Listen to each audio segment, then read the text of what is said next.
The story begins with a speed train arriving in Shanghai.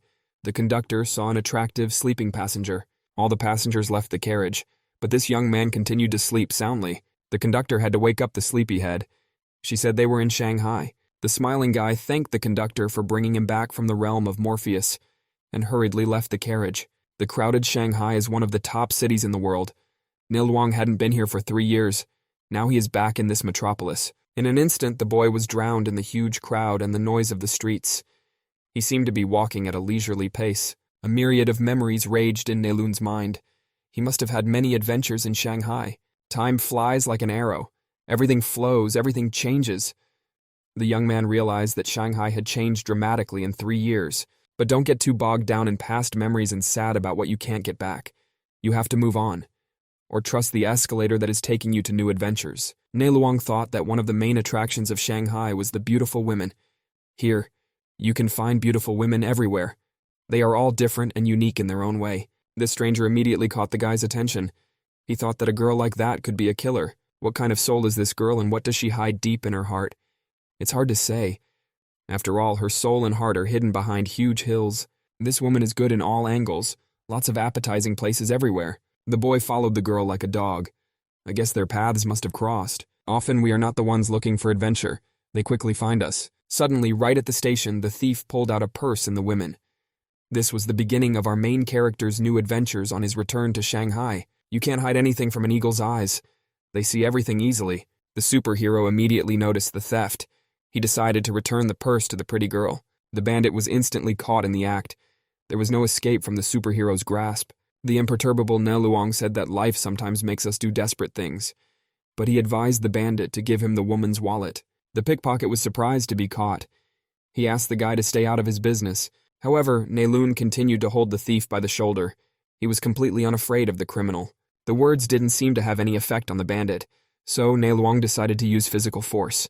The pickpocket still wanted to intimidate the guy, so he went on the attack. The calm Ne Luang was not confused. He grabbed the thief's hand firmly.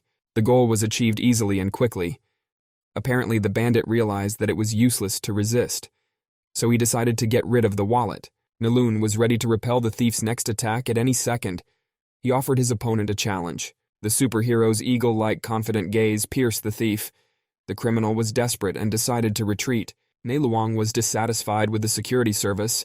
Their work had to be done by himself. The superhero thought that the girl hadn't gotten far. He decided to urgently return her stolen wallet.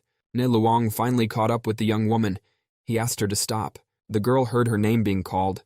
She turned her head gracefully at the call. It was the Gorgon's look. It was the look of a snake trying to lure a frog into its mouth.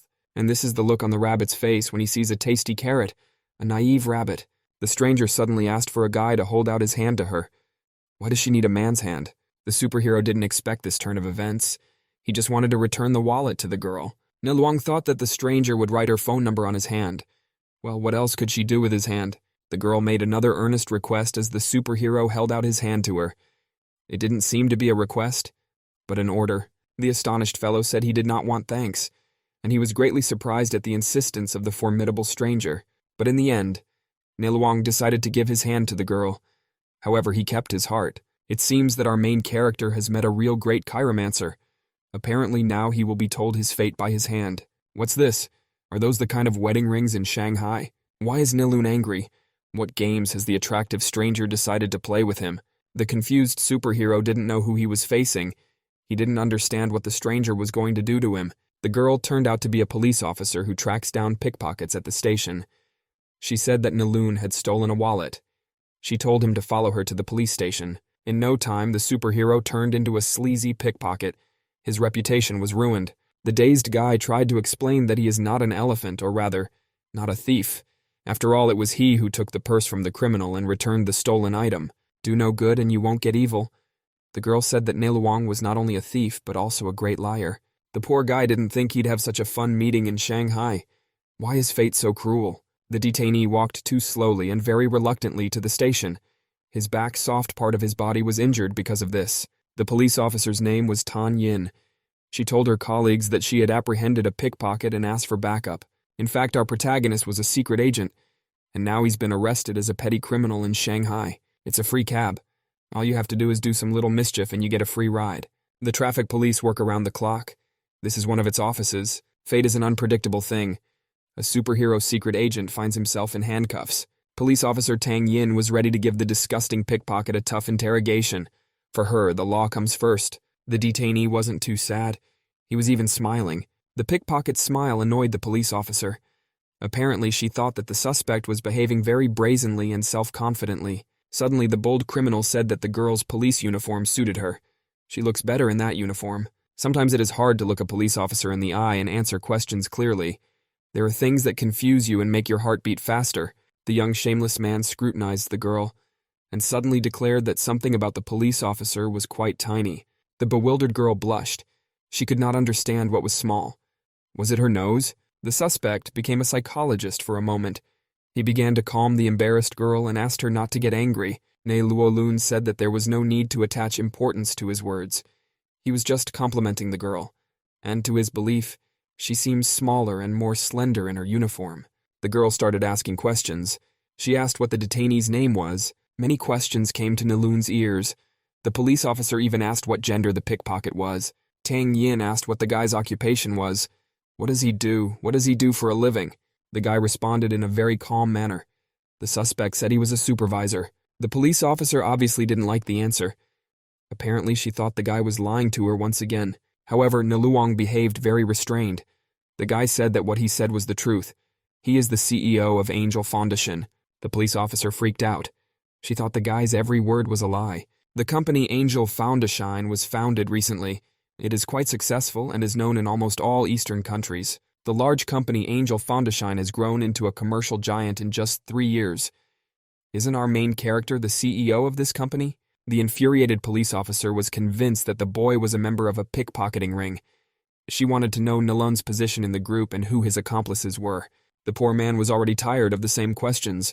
He thought the girl was too annoying and untrustworthy. A restless police officer asked for proof that the guy was innocent. She had to prove he wasn't an elephant. The exhausted guy was too tired. He was beginning to suspect that the girl was just crazy. Her questions seemed devoid of any logic. The guy reiterated that he couldn't be a thief. He returned the wallet himself, and the money's still there. The police officer demanded even more evidence. She persisted in considering the detainee highly suspicious. The angry girl took the purse. She was drowning in her own anger and furious that she could not bring the criminal to justice. Niluang tried to return the wallet. After all, it was one of the proofs of his innocence. The interrogation reached a dead end. The girl thought that the young man just wanted to deceive an honest and valiant police officer. The cocky guy continued to sarcasm. He reminded me that you don't go to jail for being suspicious. You need hard evidence that he's guilty. During the interrogation, even the furniture was damaged. The girl hit the table hard and asked where the suspect lived. The tired guy replied that he lived in a cousin's house. Apparently, he had had enough of this circus, but the police officer wanted to know the exact address of the young man's residence. Was she going to visit him? Ne Luang said he lived in Shanghai on Longten Garden Street, Building 5, apartment 201. Will they not believe him again? Another paper. There are so many of them at the police station. The police officer hesitated for a moment. She asked for the name of the suspect's cousin. The guy said that his cousin's name was Ouyang Zhenyuan. This answer seemed to confuse the girl. The dazed girl seemed to be thinking about something or someone. A sweet smile played on her face. Suddenly, she said that she didn't think the guy was a pickpocket. The naive boy thought the truth had prevailed. Now he would be uncuffed for sure. But the girl became serious again. She declared that Neluang might not be a thief, but he was a real cheat.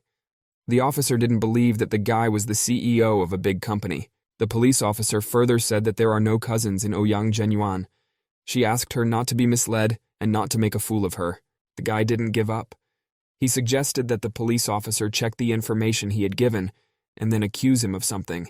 For the first time, the girl decided to do as Neluang advised. She took it upon herself to verify the information she had received from the detainee. In a flash, the girl called back directly to cousin Nalun. Her face shone with happiness. Neluolun was extremely surprised. Why did the girl agree to call his relative back so quickly? And why was she calling his cousin uncle? Those eyes are quite sweet and friendly. Not so long ago, they were sparkling with anger. How quickly people's moods change. The police officer reported that the cousin was on his way. She was sure that Neilung would soon be proven guilty. But the criminal wasn't worried. He just couldn't understand how this girl knew his cousin. It looked like the guy was even glad that his relative was coming to visit them. After all, Then he could save money on a cab. The police officer smiled wryly. She was sure that she was never wrong and her work would not be in vain. 20 minutes passed, but no one came. Did Ouyang Zhenyuan not want to see his brother? The girl greeted her uncle. The man was also glad to meet her, but he didn't understand why he had been summoned so urgently. Pointing a finger at Nalon, he clarifies with the man if the guy is his cousin. The man was amazed at such an encounter at the station. The boy calls out to his cousin. He was just as glad that the man had come for him. The man calls the guy his cousin. Zhenyuan comes closer and puts his hand on Nelon's shoulder. He wonders when the guy arrived and why he didn't warn him. Nalun explains that he was arrested by an officer as soon as he arrived at the train station. Taking the guy under his shoulder, the man adds that Tan caught the wrong guy since Nalun is really his cousin. The girl was taken aback by such a statement. Tan couldn't believe that all this time her uncle had another cousin. The girl was confused, blaming herself for her incompetence. With a smile, Nilan asks for his handcuffs to be removed, hinting that he is the girl's uncle after all. Still flabbergasted, Tang interjects to ask if Nilon is an uncle. Nalun explains that since the girl calls his cousin uncle, he automatically becomes her uncle. The girl throws her keys at the guy out of anger, adding that he's an insolent scoundrel inciting her. Nilon manages to dodge. Upon exiting the station, the man walks Naluna to his car. The guy feels that he was not exactly welcomed at the police station. A man invites Nalun to get into his car. Putting down his bag, the guy gets in the back seat with the man. Zhenyuan couldn't forgive himself for such hospitality. He blamed himself for coming to Shanghai like this. The guy declares that he doesn't care, suggesting that we discuss more important things. After all, he was invited by Fatty Luo to find a man in Shanghai. Nilong wonders if the guy knows why he had to come to the city. Zhenyuan was amazed that the guy was calling the General Fatty Luo. He assumed that Nilun was the only one who could afford such a thing. The man suggests we discuss this later and visit his home first. Zhenyuan's driver slowly headed towards the man's house. After overcoming the barrier at the entrance of Zhenyuan Manor, the car stops at the entrance. The boy wondered where they had arrived. He was partly amazed at the scale of the house and the plot itself. The man suggests that the young gentleman should not linger and follow him. After entering the luxurious house, the man calls out to his daughter Bo-jae. The guy continued to look at the expensive furniture and the house in general. The man repeatedly inquires if his daughter is at home. A girl was shown on the second floor. Nalon assumes that this is Zhenyuan's daughter. The girl slowly descends from the second floor. The guy is amazed by the girl's appearance. Bo wondered with a smile if her father had a meeting scheduled. The man smilingly asks Nilan how he feels about his daughter Bo-jae. The guy rates the girl an 8 out of 10. The girl with a serious face wonders who this guy is. Zhenyuan introduces the guy as a PhD who came back from overseas. Bo proposes to her father to renew their friendship. Not listening to the girl, the man pushes her to Nilan.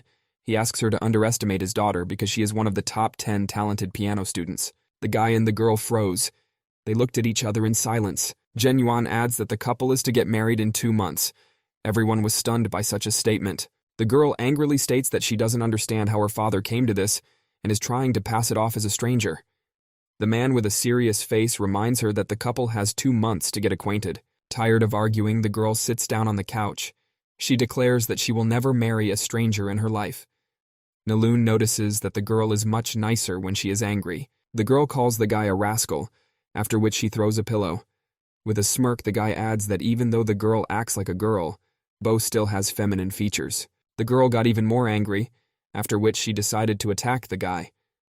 Nilun assumes that Zhenyuan's daughter is not only practicing piano, but also studying martial arts. Swinging her leg, the girl tries to hit the guy. Nilun manages to catch Bo's leg.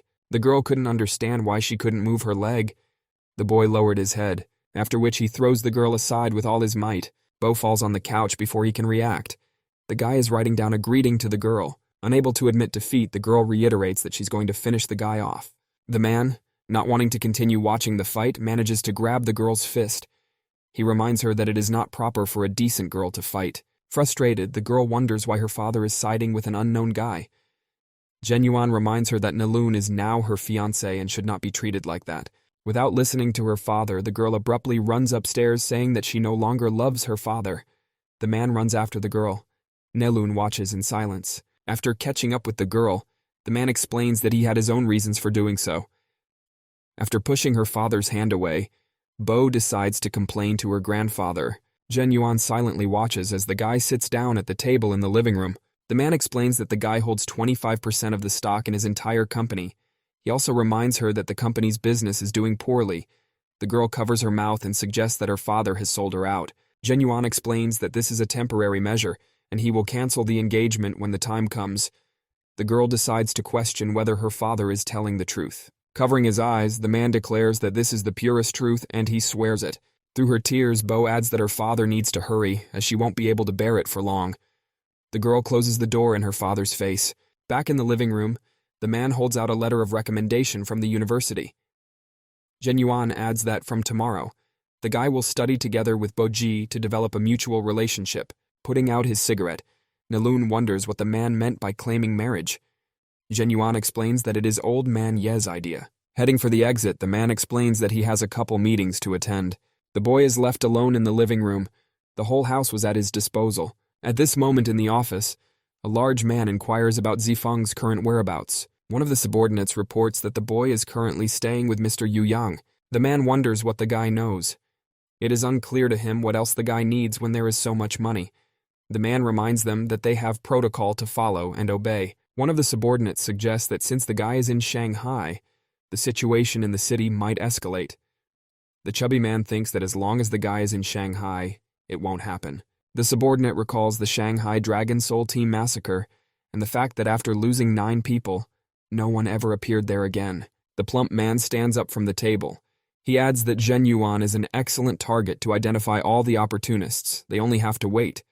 The man wishes to identify absolutely all of these people. The subordinate reminds him that the guy is only one. A chubby man interjects that one. He explains that the guy doesn't fight alone as he has the soul of the dragons behind him. One of the agents wonders why his boss decided to marry a guy to the daughter of the Ouyang family. The man explains that it is a good cover, and unobstructed access to the Ouyang family's home. At that moment, the supervisor's cell phone rings. The man assumes it is Nelun. The man greets the one with a smile as Soapy Feng. The guy calls him Fatty Lo. He wasn't happy about this and plans to go back right now and blow up Fatty's office. The man explains that it's an order from the old chief that Nelun listens to. Feng clarifies that his mission is to Shanghai, namely to marry Zhen Yuan's daughter. The man confirms this. After listening to Fatty Lo, the guy hangs up the phone and lights a cigarette. Feng notices the open door to Boje's room. Deciding to look inside, the guy observes the girl's underwear. He was surprised that Bo didn't close the door to the room. Walking inside, the guy observes a girl in a towel outside the bathroom door. Undeterred, Feng heads for the door, assuming since he's the groom, he has the right to glance in with impunity. At this moment, a girl comes out of the shower. She was excited by Feng's presence. The guy kept staring at the girl in the towel. It made Bo scream at the guy. The girl throws a mirror at the guy, adding that no one allowed Feng to enter her room. With a smile, the guy explains that it's just a misunderstanding. Bo, still angry at Feng's act, decides to kick the guy. The guy tries to stop the girl. Girl lands a shoulder strike on guy's shoulder, but guy manages to get his head out of the way in time.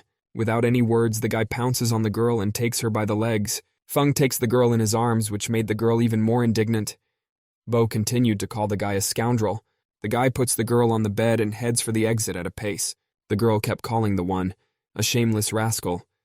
Walking out the door, Feng said goodnight to Bo. As the door is ajar for a second, the guy spots the girl's matching Hello Kitty underwear winking. The girl throws a pillow toward the door, but the guy manages to close that one. Evening comes and Feng decides to take a shower before going to bed. After waiting for the guy to go into the bathroom, Bo goes into the room and pours the itching powder on the bed. The girl laughs evilly at what she did. She wanted to teach the guy a lesson. The girl with a smile imagined the guy lying on the bed and her taking pictures of that having a thing for blackmail. An hour passed, but Feng still hadn't gotten out of the shower. The girl began to yawn. She didn't understand why the boy hadn't crawled to his bed yet. Trying to stay awake, the girl takes herself by the cheeks. She wished she had taken this picture. At this time, the guy was nonchalantly still lying in the hot tub. The guy's body was covered in a huge number of scars and bullet wounds. The boy lay there and remembered the time that had passed on the battlefield, remembering those terrible moments and how his comrades died. One of his friends tries to stop the guy as he was under a hail of gunfire. The boy noted that it had been quite some time since those events, but he still couldn't forget it. Feng notices some movement outside the door. The guy slowly comes out of the bathroom, seeing that it's already dawn outside the window and he's been in the bathtub all this time. The guy puts on his clothes and decides to check who is behind the door. Opening the door wide, the girl falls right into Feng's arms. Bo immediately wakes up. She was embarrassed to be so close to the guy. The girl was both scared and terrified at the same time. She asked to be released immediately. With a smirk, Feng calls the girl his wife. He wondered why the girl was peeping at him all night. The girl blushed heavily. She claimed she hadn't been peeping, but had merely been mooning at night. The guy states that sleepwalking is treatable and she should look into it. Pushing the guy away, Bo replies that he shouldn't think about it. The girl ran out of the guy's room in embarrassment. Bo thought about how she was going to get Fung out the door. The guy remarked with a smile that the girl was very cute when she was angry. It was already pretty clear outside, which was the reason why the guy decides to take a walk. Walking down the street, the guy tried to find a quiet place to practice. Upon reaching a small lake, Fung was comfortable with the place, where he decided to settle down. While warming up, the guy decides to remember martial arts. While practicing his leg kicks, the guy notices movement behind his back. Turning around, the guy observes an older man watching him. As the man gets closer, he notices that Fung has a remarkable fighting technique. The guy rubs the back of his head and explains that he was specifically looking for a secluded place where he wouldn't be noticed. The older man adds that he sees nothing wrong with practicing. The man decides to suggest that the guy get into a sparring match with him. The boy didn't know what to say to that suggestion. The man adds with a smile that he shouldn't have even suggested such a silly thing.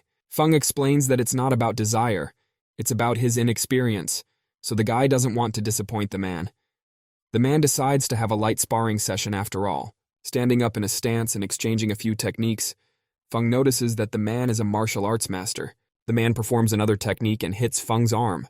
Fung adds that the man is quite a skillful craftsman. The man also notices that the guy is quite strong. He wonders who Fung is. The sun had risen high enough, illuminating the entire clearing where the sparring was taking place. Fung decides to end this situation somehow, not wanting to show his true strength. So the guy misses one of the man's next strikes. Fung remarks that he's not good enough, which is why he missed a punch. Fung thanks the man for providing the sparring, calling the man a mentor. The man turns to Fung with a smile. He remarks that he noticed how the guy lost that sparring session on purpose. Unable to think of what to say, Fung grins at the man. At that moment, Tang comes to the lake and asks the man to hurry, as the whole family is already at the table and only waiting. Fung remembers the girl, noting that the world is small enough. The girl also notices the guy. The man smirks silently to the side. After waving to Tan, the guy tries to say hello to the girl. Tan, with a shout, tries to figure out what Fung has forgotten in their neighborhood. Looking away, the guy jokingly wonders if he's breaking any laws. The girl gets even angrier at this and decides to leave. After picking up her grandfather, she walks him back home. The man wonders if his granddaughter knows the guy. Tan silently waves him away. Turning around, the man suggests another sparring session the next day. Feng waves to the man with a smile. The girl continues to walk the man to the house. Tang finds it strange that the guy is in their neighborhood. After all, Ouyang took Feng away from the station. Frightened, the girl realizes that her uncle has put a guy in Ouyang's villa. Gritting her teeth, the girl decides not to let the guy hurt Bojie. The man decides to clarify who the guy is after all. The girl calls the guy a liar who pissed her off at work. The man adds that Feng is still a relative of Zhenyuan. The girl explains that she doesn't fully understand everything, because she hasn't managed to dig up any information about the guy's life. It's like everything he's done has been wiped clean. The man states with a smirk that this is interesting enough.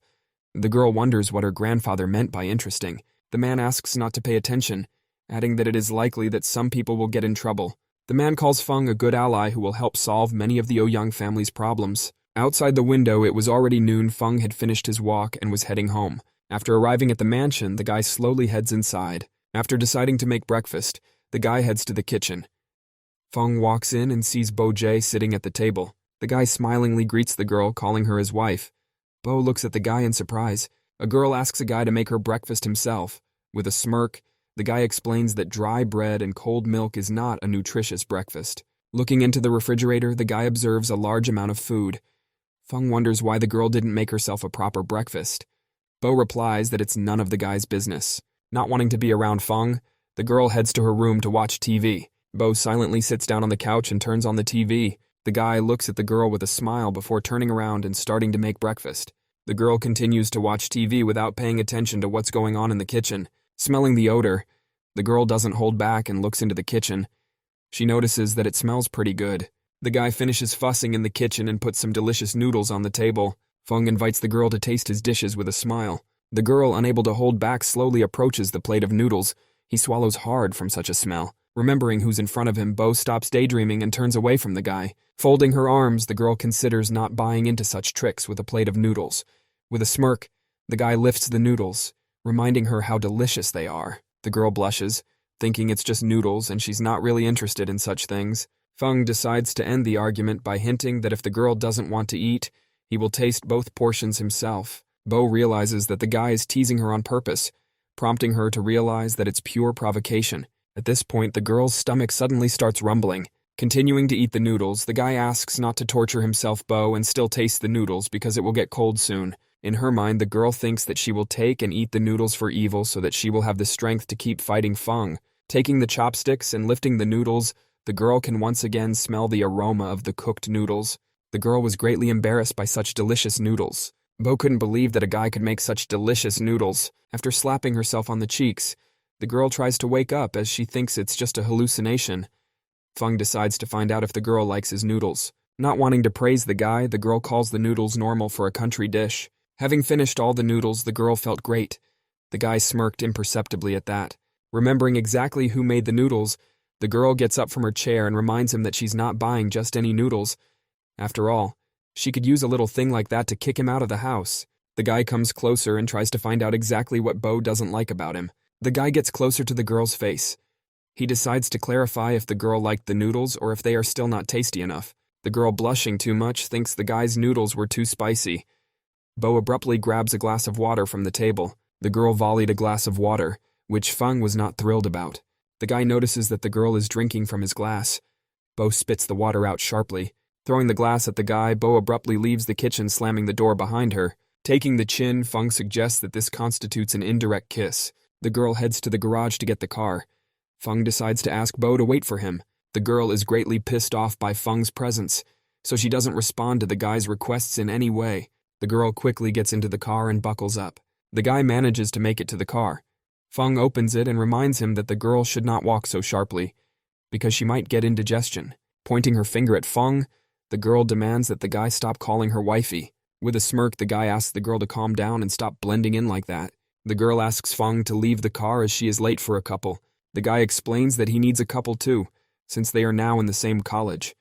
The girl doesn't believe it and demands that the guy get out or she will call the police. Feng recalls that it was Bo's father who enrolled him in the courses at the Shanghai Art Academy. The girl couldn't believe her ears. The guy adds that they should hurry up, as they might be a couple days late. Gritting her teeth, the girl calls the guy a freak.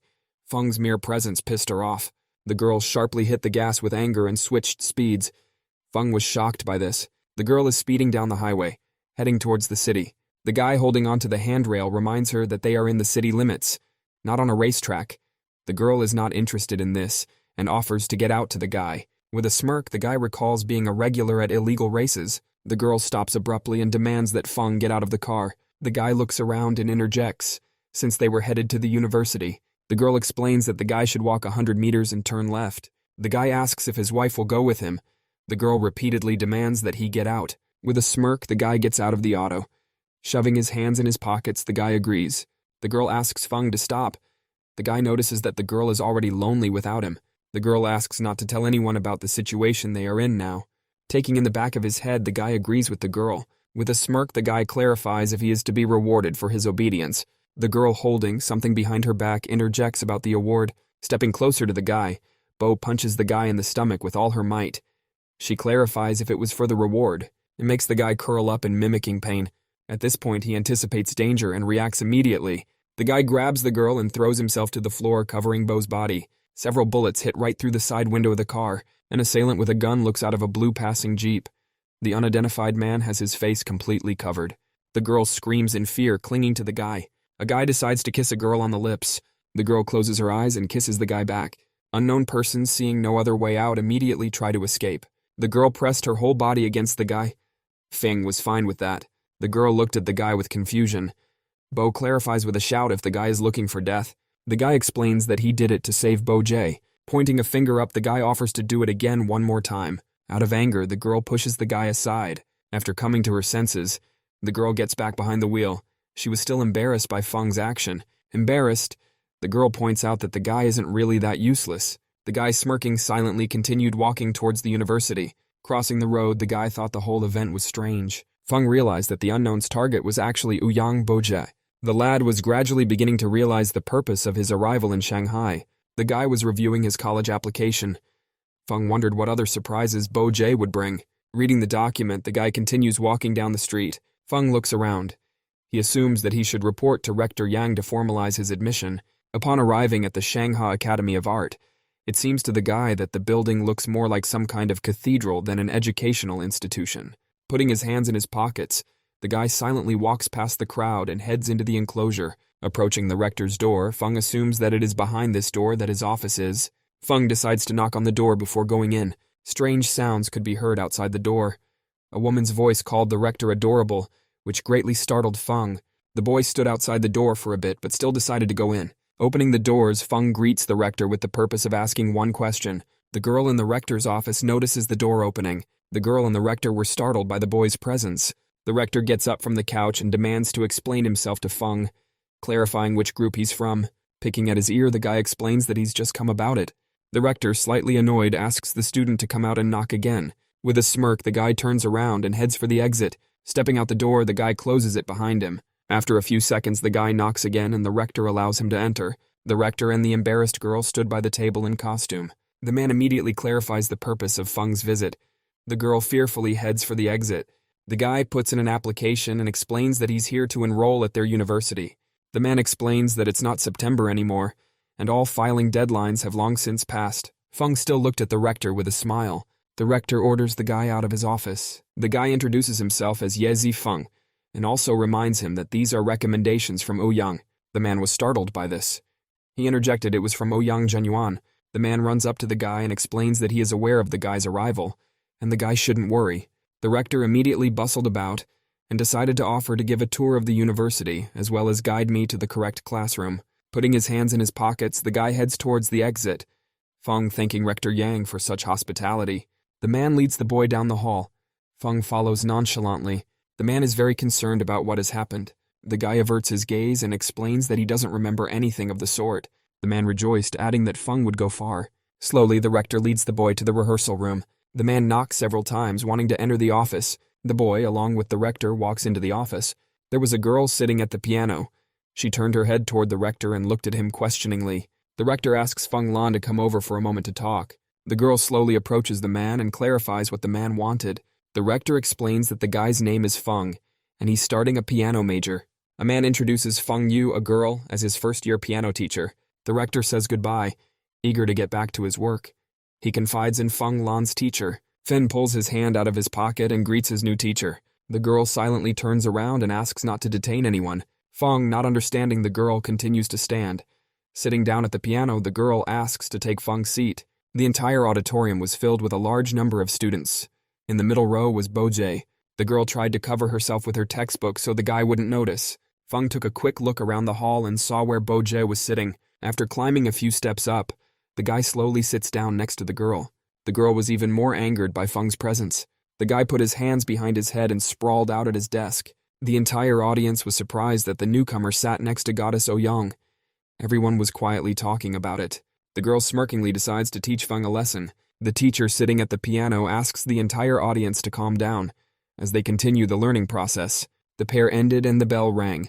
The whole group slowly began to get up and pack. Bo gets up from her desk and asks everyone to wait, because she was planning to make an announcement. The girl purposely steps her heel on Feng's foot, causing him to stand up as well. The girl hugs the guy and calls him her fiancé. The whole audience could not believe what they heard. Everyone sharply began to discuss such a sensation. One of Bo's classmates demands that the others notify the others of Bojie's engagement party. Feng whisperingly decides to clarify if Bo was unwilling to hide the relationship. Folding her arms, the girl announces that she has decided to change her mind. The guy hugs the girl with words that he is very happy. The girl with a smirk assumes that the guy will soon get a dark one. Expecting a trick, the guy also realizes that everything is not for nothing. Voices are heard in the courtyard outside the university.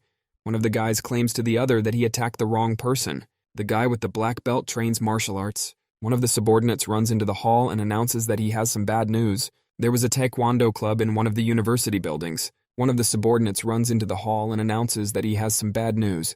The guy turns around and looks at his subordinate with a fist. After cooling down from sparring, the guy wonders what happened and what it's all about. A subordinate walks up to the boss and starts whispering something in his ear. The guy gave him an angry look, clarifying if he was sure of what he was saying. The subordinate was slightly startled.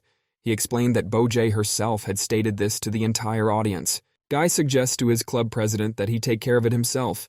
Take a few guys and teach the upstart a lesson, since Feng doesn't have the guts to fight them off. The president of the club was greatly angered by what was happening. The guy still decides to add that he doesn't need any help, because Bo Jae has been playing these games since she was a kid. The subordinate still asks them to think over their decision, because it is not typical for them to let everything go down the drain and watch. The president believes that they should not do something about the smallest things. The president puts his hand on the guy's shoulder and offers to watch the free circus from the sidelines. The guy agrees to stay back and watch Jin Juming deal with him. Folding his arms, the president nods approvingly in response. One of the buildings at Shanghai University of the Arts, baseball club. Several students report to Min the statement of engagement citing such a serious insult to the Lord. Everyone involved in the club states that they cannot stand by and watch what is happening, adding that the basketball club will be made fun of. One of the guys holds out his hand. He explains that the young gentleman need only nod in his direction and they will deal with him immediately. Min silently pondered the situation. With a smirk, the guy adds that those should not be circumspect. Guy declares that to undertake anything she thinks is exactly in the spirit of Feng Lan, for Ming despises such a fee. A club member clarifies what their plan is in the end. A guy asks two guys to bring him his car keys. Min orders those to go and get him a bouquet from there. The guy decides to confess his feelings, so Feng has to get out of there. All the club members were delighted with such a marvelous plan from Min. The guy adds with a smirk that he doesn't have much faith in what's going on. The guy couldn't believe there were people who weren't afraid of power and money. Everyone returns to the piano class for the next pair. At this moment, Feng's fatigue made him lie on the table. He was having a hard time from all of this. Feng notices some noise. One of the guys confesses his love to Bo Jae, offering to be his girlfriend. A noise came from the speaker opposite the board. It was Jin Zooming, offering to take care of Bo for the rest of his life. All the girls were maddened by such a confession from Jin. Feng does not react in any way to such a statement. Bo stares at the boy silently. The girl believed that she could send Feng far and wide. The pairing ended and all the students slowly began to walk out of the piano class. At the entrance was a huge crowd of people and two luxurious cars, blue and red in color. Bo Jae slowly walks out of the classroom and observes all of this. The crowd stood near the carpeted walkway and watched Bo Jae walk out. Everyone was enraptured by the girl's beauty. Feng was walking next to the girl, but it was of little interest to anyone. It was the girl that everyone was admiring. The entire crowd shouted that Ouyang had finally left the classroom and was heading towards Min. In his thoughts, Feng wasn't too happy about it after all. Someone dared to steal his wife without permission. The pair slowly approached Min's beautiful red car. Moving closer, the couple stops in front of the guy. Minai leaned nonchalantly on his brand new sports car. Behind the guy's back stood the entire baseball team in uniform. All the girls in the crowd were awestruck by such beauty. Many people have noticed Master Min's beauty, especially how beautiful his car is, as well as the roses. One of the guys in the crowd thought the whole thing was a show, believing that both candidates were talentless. The other guy remarks that Min did confess, and so the guy next to Ouyang is going to suffer now. Min looks at Ouyang with a smile, then slowly heads towards that one. Fan was disgusted to see this, for he thought that old-fashioned swiping wouldn't fly anymore. Min comes closer and kneels down with his head bowed. The guy slowly pulls out a small red box and holds it out to the girl. Inside the box was an expensive ring. Everyone watching was amazed at this development. Min gives his speech and offers to marry him, for they were born for each other. The girl wasn't happy with this turn of events after all. All she wanted was for the students to deal with Feng. The girl didn't know what to say to Min's words. Feng stood silently by the side and watched what was happening. In his thoughts, Ming remarked that Feng couldn't compare to him because he had the luxury car and diamond ring. Without further ado, the guy reaches out his hand to Bo Jae, whereupon he slowly grabs the girl by the waist and pulls her against him. The guy explains with a smile that his wife is already engaged, and therefore Min should behave more appropriately. Min gritted his teeth with anger. He was angered by Feng's presence. The guy starts yelling with questions about who Feng really is to her. With a smile, the girl explains that Feng is her fiancé. The guy couldn't believe what he heard. He remarked that Feng didn't look good, and in general, the guy didn't dare to call himself a groom. With a smirk, Feng interjects what exactly is wrong with him, calling Min a gigolo. One of Ming's group indignantly shouted out who Feng called a gigolo, demanding that the guy take his hands off the beautiful Bo Jae. The other members of the baseball club were also angry, from which they slowly approached Feng. The baseball club completely surrounds Feng and Bo Jae. The girl noted to herself that Feng would be in trouble at this point. She grinned at the baseball team coming closer and closer. The girl wondered how the guy would sort it all out. Feng silently smiled at everyone, after which he took the girl's hand. Feng slowly approached the girl's face. After that, he kissed her on the lips. Bo Jae was astonished by such an act. All the guys in the crowd were surprised by newcomer Feng's action. Feng continues to kiss the girl for a long time. Bo Zi looked at the guy with embarrassment. She blushed at such an act. Finished, Feng continued to hug the girl. Feng adds that Min was too lenient, as today Feng not only hugged his wife but also kissed her in front of everyone. Feng gently holds Bo-jae's waist, showing his closeness with her. Feng assures that from now on, Ouyang Bo is his fiancé, and now Ming better not go near her. The girl, blushing, looks at Min's reaction. Min smirked, noting that the guy was quite brave, the likes of which he hadn't seen at the university in a long time. One of Min's subordinates swings a bat at Feng, saying that he wants to test how strong he is physically. Min, with a serious face, demands that the members of his club step back. All the club members were puzzled as to why their chapter was demanding to step aside. Min repeatedly demands that those move away from Feng. The guy folds his arms and explains that he's reasonable enough, but not everyone is capable of becoming a shield like him, with a smirk, adding that Feng could get caught in the crossfire very quickly. Feng clarifies exactly what the guy is trying to say with that. Min slowly opens one of the checks and inscribes a round sum there. The guy slowly holds out the check to Feng. The guy demands that Feng for 2 million leave China and never appear in front of him again. Feng slowly picks up the check and looks into it. With a smirk, Feng states that 2 million is quite a large sum. Bo-jae remarks that she didn't expect the guy to be so obnoxious. It surprised Ming that the guy was so much of a talker and willing to leave because of money. Feng slowly takes out a pack of cigarettes and a lighter from his pocket. Feng slowly sets the check on fire, showing his disrespect in front of Min. Feng takes out one cigarette and lights that one with his check. Everyone present was amazed by Feng's action, including Bo-jae. Feng throws the rest of the check on the floor, which slowly turns to ash.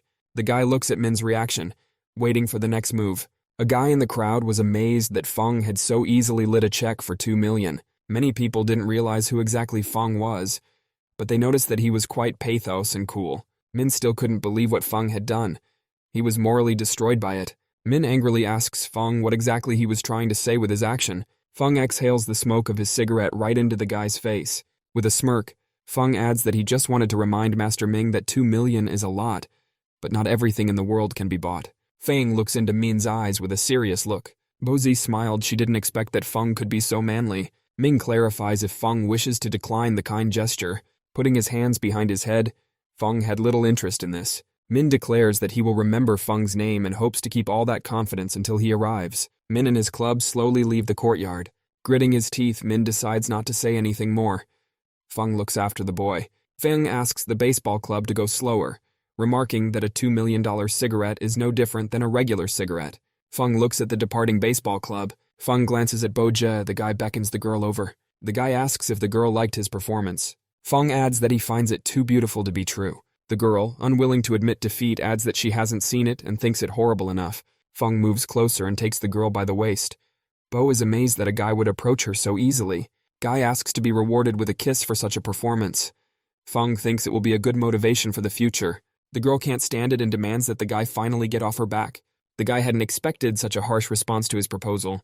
Unable to resist, the guy asks for a second kiss from Bo-jae. The guy offers to kiss the girl again.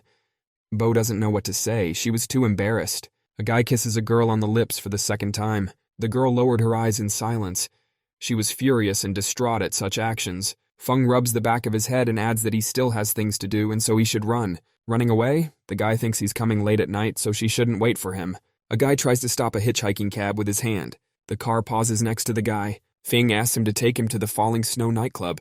Feng looks out the window with a rather wicked grin. After reaching the club, the guy gets out of the cab and heads into the building. The club had a fun atmosphere. The whole crowd was on the dance floor and relaxing. Walking into the room, Feng sits down on a vacant couch and examines the visitors. Taking one of the cocktails, Feng continued to track down the person he needed. With a smile, the boy noted that nothing had changed in his absence. A woman's hand was taking a glass of wine from the table. The guy never stopped noticing that nothing had changed at the club in 3 years. Fan wondered if that girl had changed in so many years. A female voice sounded behind the guy's back. The girl decided to address Feng. The girl wondered if the guy was drinking alone or if he already had company. Feng explains that he came to this establishment to enjoy this beauty alone. The boy thanks him for the company he offers. Folding her arms, the girl calls the guy boring, then walks away. Feng wasn't the least bit embarrassed by this, and he didn't even look at the girl in the girl's wake. Near the stage, the girls started shouting loudly in anticipation of someone. The lights are slowly brought onto the stage, which is what Feng himself was waiting for. The guy smilingly rejoices that it's time for Beethoven's Moonlight Sonata. The guy gets up from the table. With a smile, the guy notes that in 3 years, the girl still loves the song. The girl came on stage and started playing the piano. The whole crowd was paying attention to the girl, applauding the girl's playing. Feng was amazed that this particular girl was still playing in the club. The girl continued to play the piano. The crowd slowly gathered around the stage to hear this playing. Immersed in the song, the girl played like never before. That's what attracted the audience. The music was good. It went through the whole hall. Everyone applauded the girl. The boy notices that it is his teacher who works at the club at night. With a smile, Feng calls his teacher a very different person. Having finished, the girl gets up from behind the piano and walks out in front of the audience. Bowing to the audience, everyone amicably began to applaud and support the girl with compliments. A small group of people approach the girl and take note of her sweet music. The girl was a little wary of the presence of strange admirers. A large man decides to strike up a conversation. He explains that he has not even finished elementary school. Holding up 2 champagne glasses, the man adds that he still admires Miss Lan. The man goes on to praise the girl, calling the one an artist with temperament and elegance. The man adds that he expresses his admiration for Miss Lan, so he is ready to drink to her. With a smirk, the man offers to also drink and the girl along with him. The people in the audience realize that something not very good was about to happen. Miss Lan decides to remain silent, so she looks at the man in silence. Upon reflection, the girl waves it off and refuses to have a drink, as she is a total non-drinker. From the back, another man approaches the girl. He explains that they are drinking to her face and she should not refuse such an offer. The guy slowly puts his hand on the girl's shoulder, unwilling to tolerate it. Miss Lan immediately throws the man's hand away. The girl explains that she will call security if the man continues. The man takes a swing at Miss Lan out of anger. The large man catches his subordinate's arm and asks him to calm down. The man clarifies whether he treats the artist that way. He was not satisfied with the rudeness of his subordinate. The man apologizes for the incident, remarking that his subordinates are a little out of control. The man adds that he is a famous man after all, and it would be disrespectful to ignore his offer of a drink. The man repeatedly holds out a glass of champagne. Miss Lan assumes it is just alcohol and nothing more. With trembling hands, the girl tries to take the glass. The man looks at the girl and grins his teeth. He's amused by the whole situation. The girl wanted someone to help her, for she realized that she should not drink this alcohol. Abruptly from the man's hands, Feng takes the glass. The guy considers the one and not much contentedly throws it to the floor. Feng declares that the alcohol in question is too bad to offer it to a girl. The glass was broken and the entire contents spilled all over the floor.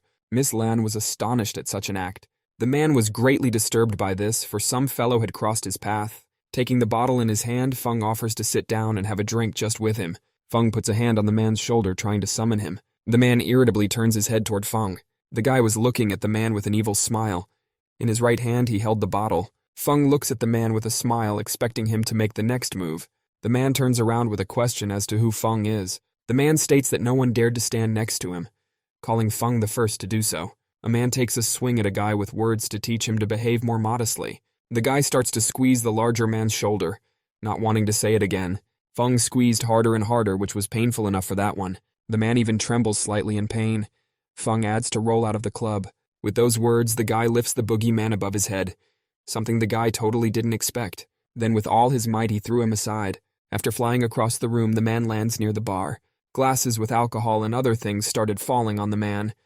But this was of little interest to anyone. Miss Lan was amazed at this outcome of events. All the subordinate men were no less amazed at this outcome, for all were seeing this for the first time. People in black suits abruptly began to enter the castle. They asked to be let in. The man standing in front is wondering who made a ruckus in their nightclub. Feng observes that it is when the problem is solved that the very security comes in. The guard wonders if Fen started this whole mess. Picking his ears, the guy assumes he did start it. The man wonders if they have a problem with hospitality at their establishment. Feng replies quite seriously that he's actually fine with it. The man, not knowing what to say, smiles back. With a smirk, the man states that since the guy is happy with the service, he's deliberately causing problems at the club. Showing a gesture, the man calls a subordinate over to him. He demands that he explain to the boy about the rules of the club. Feng silently looks at the huge guard, allowing him to make the first move. Folding his arms, the man explains that those who didn't know the rules of their club or purposely caused trouble should be punished. One of the workers brings a small tray. A guard holds up a tray as he awaits Feng's sentencing. The huge guard ends his speech by saying that the intruder must pay with his hand. On the tray is a meat cleaver. All the guards look sternly at the guy as he awaits sentencing. The main guard offers to do the guy himself, but also providing the help of other guards. Miss Lan tries to stop the chapter. The girl slowly approaches the crowd to explain. The girl explains that Feng was trying to help her and there was a slight misunderstanding. The man explains that the rules are the same and they can't be broken anyway. Referring to the rules of the establishment, the man adds that otherwise he would not be able to explain the whole situation to Miss C. The girl asks to wait for the head of security, because Lan has the power to call Miss Shi herself and ask for her permission. Not wanting to continue listening, the man presses to end the call. The man adds that the rules set by Miss C are strict for everyone and cannot be changed, not even by Miss C herself. A man beckons to two subordinates with a knife. The man remarks that Feng is reluctant to do it on his own, so they will facilitate and help him. Feng comes closer and looks at the man's face. He thinks he's new to the place, but the man's face looks familiar to him. The man confirms that he is the new boss, but that has no bearing on the outcome, and the guy will still end up in the hospital. Picking his teeth, the guy adds that he really doesn't care about that. The man is beginning to be infuriated by his indifference to the situation. The head of security announces that today will show what will happen to whoever causes trouble for the club and breaks the rules. The biggest guard rolls up his sleeves. The head of the guard orders the others not to let the guy get away. The man points out that the Falling Snow Club is not a place where you can do whatever you want. The boy listens to the man without any emotion. Feng had little interest in what was happening. The girl, unable to stand by, runs up to the guy. Covering Feng with her body, the girl demands that he leave immediately. The guy was worried about what would happen to Teacher Mo if he really left. The girl adds that she knows Miss C and will not be touched in any way. The head of security is holding a sharp knife. The man explains that the girl should move away from the intruder, as this is disrespectful and could affect whether Miss Lan comes out in one piece. The head of the guards looks at the girl with a fierce gaze. Although Miss Lan was frightened, but she didn't dare to step back and abandon her student. After covering Feng with her body, she continued to cover him with her body. The guy smilingly thanks for his concern and asks the girl to step back. Feng turns to the head of the guards with a suggestion, addressing him at once, not the defenseless girl. The man was amused by this, from which he laughed. The man orders the others to start passing judgment and not to stand by. One of the guards asks the guy to choose one of his hands, since it's their custom to ask. Feng suggests trying to cut one of them off to begin with, because that one won't succeed. A large security guard comes at the guy with a knife. Unable to watch what is happening, Miss Lan covers her face. The man was amazed that Feng was able to stop his precise strike. Feng held the knife with his bare hands. The man was frightened, calling the guy a monster. Unwilling to stand aside, the second guard pounces from behind. The man manages to get his arms around the guy's right arm. Without any effort, Feng throws the guard aside. He falls unconscious. Turning back to the first guard, the guy continued to look the guy straight in the eye. Feng breaks the knife in half with a slight movement of his hand. The man couldn't believe what was happening. It was all as strange as possible. Without giving the guard a second thought, Feng kicks the large guard in the stomach with his foot. The guy states that he finds it hard to believe that such people would be able to cut off his arm. The head of the guard remarks that Feng is from a practicing family, and now it's clear to him why the guy is so cocky. Feng suggests that the chapter do it all themselves and just shoot him with a gun. The man slowly pulled the gun from behind his back. The man was fine with this solution. Holding out his hand with a gun, the man states with a smirk that it's easiest for him to just shoot the guy. Man says goodbye to Feng before he shoots in.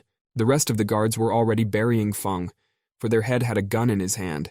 The boy smirks at the action of the head of security.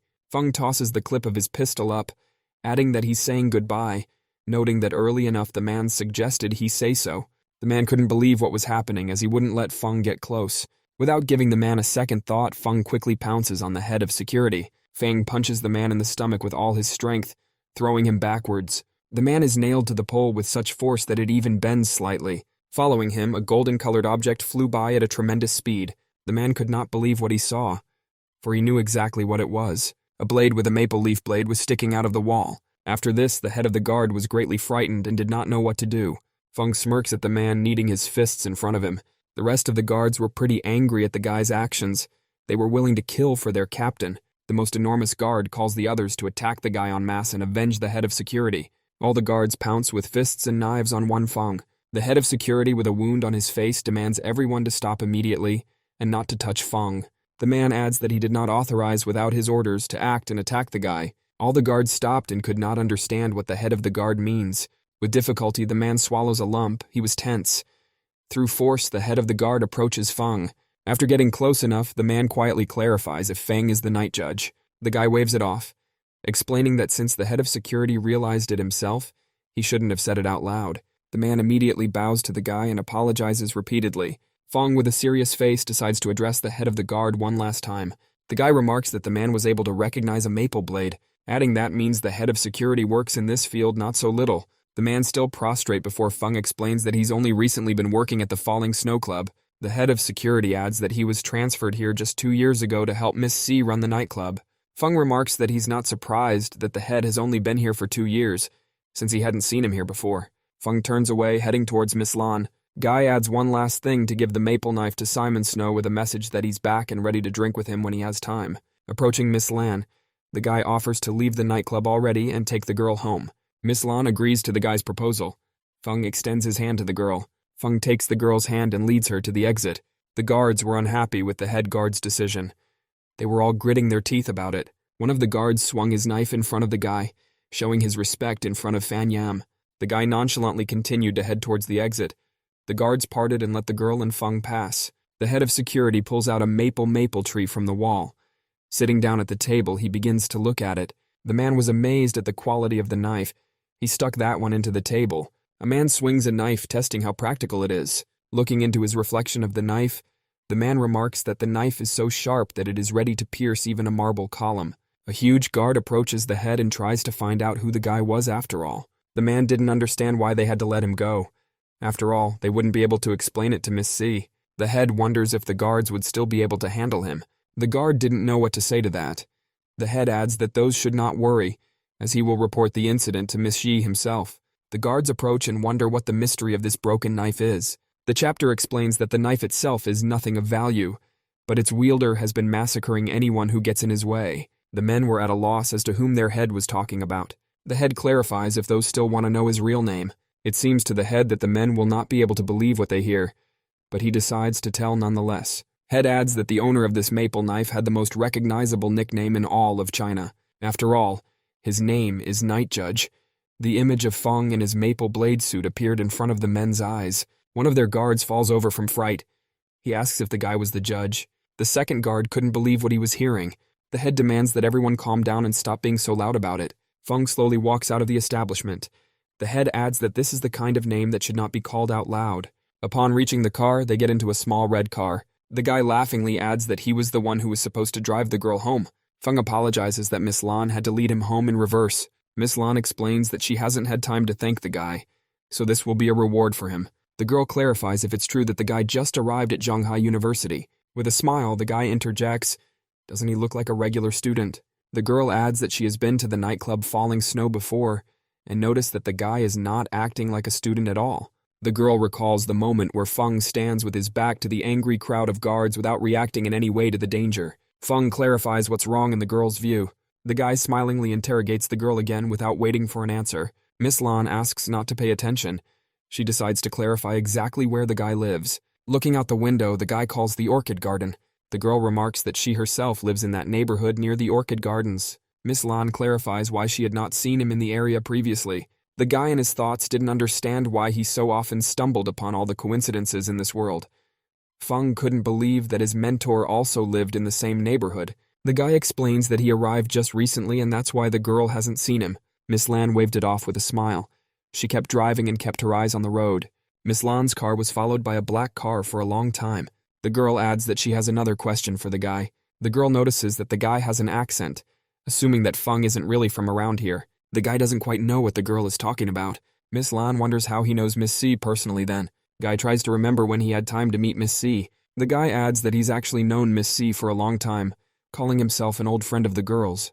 Feng clarifies if the girl believes his words. Miss Lan explains that she's seen Miss C and she's quite cold to other people.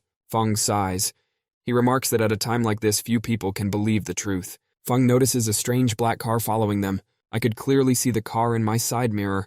It was driving all the way starting from the clubhouse. Feng silently continues to follow the pursuing car. The girl clarifies why the guy has become silent, assuming that it is precisely because everything is a lie. The girl also spots a strange car behind them. In the side mirror, the black car was approaching at high speed, stopping just short of pursuit. The girl thought the car behind them was strange. A black car slams sharply into the back of Miss Lan's car. The girl is badly frightened as she grips the steering wheel. She tries to ask Feng who those people are. Feng puts his hand on the girl's shoulder and asks her to stop panicking. Feng asks the girl to press full throttle and drive as fast as possible. Miss Lan's car is speeding through the empty city. The black car catches up with them again and crashes into their rear. The girl was badly frightened. Miss Lan doesn't know what to do. The girl notes that she hit her leg hard after the last collision. Feng suggests that the girl switch so that he can drive. Feng notices an abrasion on the woman's right leg. The guy explains that the girl hurt her leg and should rest it. Still behind the wheel, the girl doesn't understand what the guy is talking about. Feng gets into the driver's seat instead of the girl and continues driving without stopping. With a smirk, Feng asks the girl to hold on tight. The guy hits full throttle and manages to pull away a bit. A man sitting in a black car demands that the driver catch up with them. The man demands that he run them over and not give them a chance. With a smirk, the guy behind the wheel adds that he'll do it without any problems. The speed of the black car had already begun to exceed 100 kilometers per hour. Once on the highway, the black car continued to chase Feng among the other cars. The black car almost manages to catch up repeatedly, but Feng manages to swerve to the side. The man can't sit in the back seat. He was embittered that the girl was leaving him. The girl on Feng's lap asks to sit down because she finds the pose strange. Feng explains that they don't have time for this. Feng takes a sharp right turn onto the stairs to get away from his pursuers. Feng explains it in a way that leaves them no other option.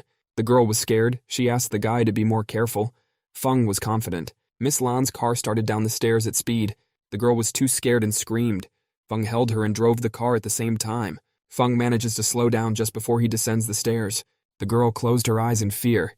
She didn't want to see all this horror. The same black car flies over Miss Lan's car. After failing to control the car, flips over and begins to smoke. A man climbs out of the window. He yells at the couple, adding that next time he will catch them and punish them.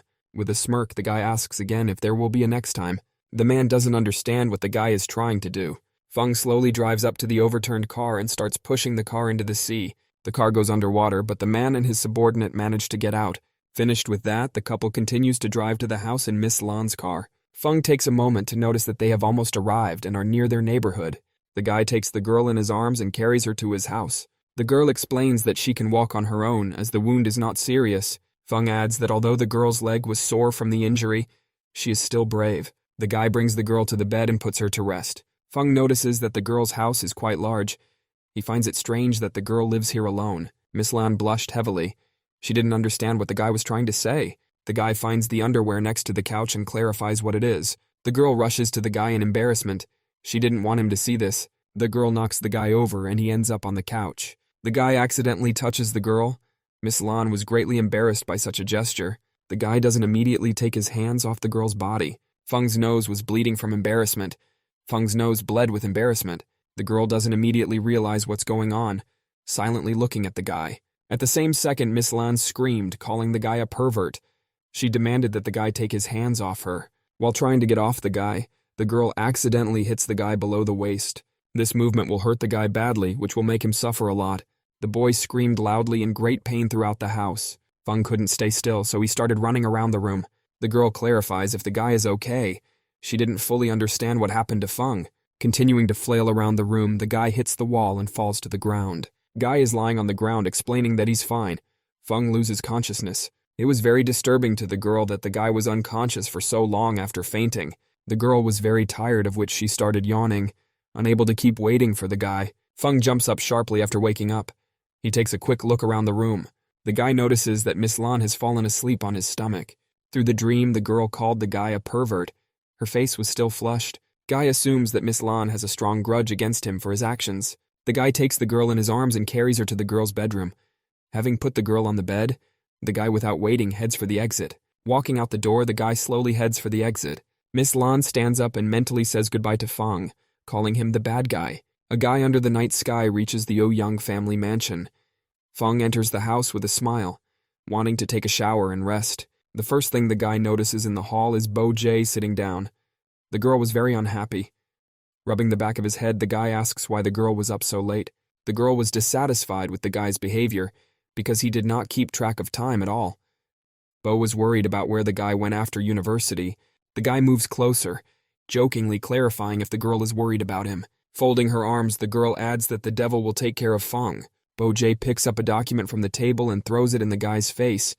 She demands that the guy follow the 21 rules while living with the girl. The guy looks at the front page, where it says that rich and beautiful Ouyang lives with a bag of trash. With a smirk, the guy remarks that life is a damn disappointment. The guy decides to read all 21 rules, which doesn't make him very happy. Feng decides to launch a protest because it's not fair, since every rule is against the guy himself. The girl dismisses the protest. Bo explains that she is in charge of her territory and the whole problem is the guy himself. The girl scoffs at the guy's predicament. The guy explains that in that case he will call his father-in-law and tell him everything the girl is doing to him. Bo-jae demands that the guy dare not call her father. The girl rushes towards the guy, but Fung decides to take the other one in a hug. The girl hadn't expected such a turn. The guy flips the girl over and throws her on the couch. Fung adds that his wife is too active and he's still not used to it. Bo demands that the guy let her go. The guy with a smirk offers to let the girl go if he doesn't have to sign that contract. The girl declares with a flushed face that there is no such thing. Bo-jae wraps her legs around the guy so that he falls on top of her. The girl bites the guy's cheek, causing him to start screaming that it hurts. The girl's bite mark remains on the guy's cheek. At that moment, the girl's father enters the room as well. The man was amazed at what he saw. He suspects the couple is up to something. The man remarks that it's only been a few days, but the progress is going too fast. The couple did not know how to explain themselves. Coughing. The man turns around and heads for the exit. The man says goodbye to the couple and apologizes for disturbing them. Bo-jae asks him to wait for his father because he misunderstood. With a smirk, the guy adds that they're still not officially married and there's nothing wrong with that. The girl repeatedly tosses the contract sheets and demands that the guy sign. The girl gets on top of the guy's face and repeatedly demands that he sign everything if he wants to live in the same house with her. The guy repeatedly decides to call his father-in-law and explain that his daughter is offering to sign the house rules. The girl moves closer and covers the guy's mouth, demanding that he shut up. The girl sits down on the couch and specifies that she desires the guy for his signature on the contract. The guy smirks evilly, looking at the girl before answering. Fung starts reaching for the girl with demands that she kiss him, and then he'll sign everything. The girl explains that he should not dream of kissing her. Fung tries again to call his father-in-law. Bo-jae decides to agree and comes closer. Her face is a little red with embarrassment. The guy also reaches for the girl in anticipation of a kiss. The girl was greatly angered by such a demand. The girl tried to talk herself out of it after all. She had already taken advantage and she shouldn't back down so easily. The girl slowly approaches Fung's face, trying to kiss him. Bo-jae and Fung kiss, which is what the guy demanded. The romantic kiss abruptly changes to pain, something Fung didn't expect. The guy trying to break free from the girl, Fung was in hell of a lot of pain. The girl stared into the guy's eyes. She wasn't going to let the insolent Fung go. Fung asked to be let go, admitting his guilt. Bo was only willing to let the guy go if he signed a contract. A moment later, the girl had the signed contract in her hands. The guy was lying soullessly on the couch. Bo was happily leaving the room at that time. The man, assuming that quite a bit of time has passed, decides to enter the room. Fung was lying on the sofa with swollen lips. The man was startled by this sight. The man clarifies why the guy's face is so swollen. The guy attributes it to being bitten by a puppy. The man realizes what this is all about, and that apparently it was his daughter who bit Fung. The man laughs, remembering that Fung has always had such a temper and attitude towards everything. A man invites his daughter and Feng for an important conversation. Oh-young shows the plan of the new house. The man explains that this house is in a luxury location opposite Langtang Bay, adding that they can decorate this house in Chinese or European styles. Feng shakes hands with his father-in-law, adding that he will take care of his daughter. Bo-jae was unhappy with the arrangement, not wanting to move in with her boyfriend. The man walks outside and says goodbye to the couple. Feng thought it was strange that his father-in-law had only come to discuss the finishing of the house and was already leaving. The man slowly opens his transportation and tries to get into the car. An unknown masked man comes out of the bushes and pounces on the man. A man is trying to find out who exactly is attacking him, but at that moment, an unknown man puts a gun to the man's head. Unidentified greets that Oh-young chairman, remarking that they haven't seen each other in a while. An unknown man takes a man hostage and puts a gun to his head. The girl was frightened. Tears came to Bo's eyes. The girl decides to help her father, quickly heading towards her attacker. An unknown masked man points a gun at the girl and demands that she step back. Otherwise, he was ready to kill Bo-jae. Oh-young demands that his daughter stay away and not make any hasty decisions. The girl silently walks back to Feng. She didn't know what she should do. The girl takes Feng's hand. She was very scared. Bo-jae tearfully asks the guy to help her and do something. The unknown man adds that they don't plan to kill anyone. He was interested in the money. The man adds that Bo-jae should call the bank and withdraw 50 million for the ransom. The man puts the barrel tightly against the back of Oh-young's head, which makes him add that it hurts. With an angry face, Oh-young asks that his attacker not hurt him. The unidentified man begins to apologize, referring to Oh-young as the chairman. Feng smirks at such a sight, for this is the first time he has seen a mugger be so polite. The girl was in a panic trying to find the right number to call. Feng puts his hand on the girl's shoulder. He asks the girl not to worry, for he will solve everything. With a serious face, Feng was heading towards the robber.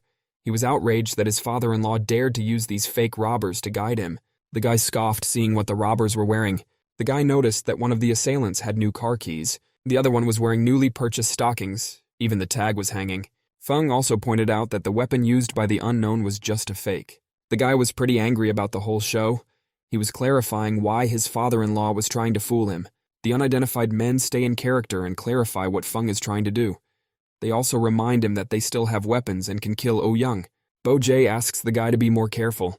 Oh-young also joins in and explains that the unknowns do have weapons and it's not safe. Without further ado, Feng goes on the attack, quickly approaching the unknowns.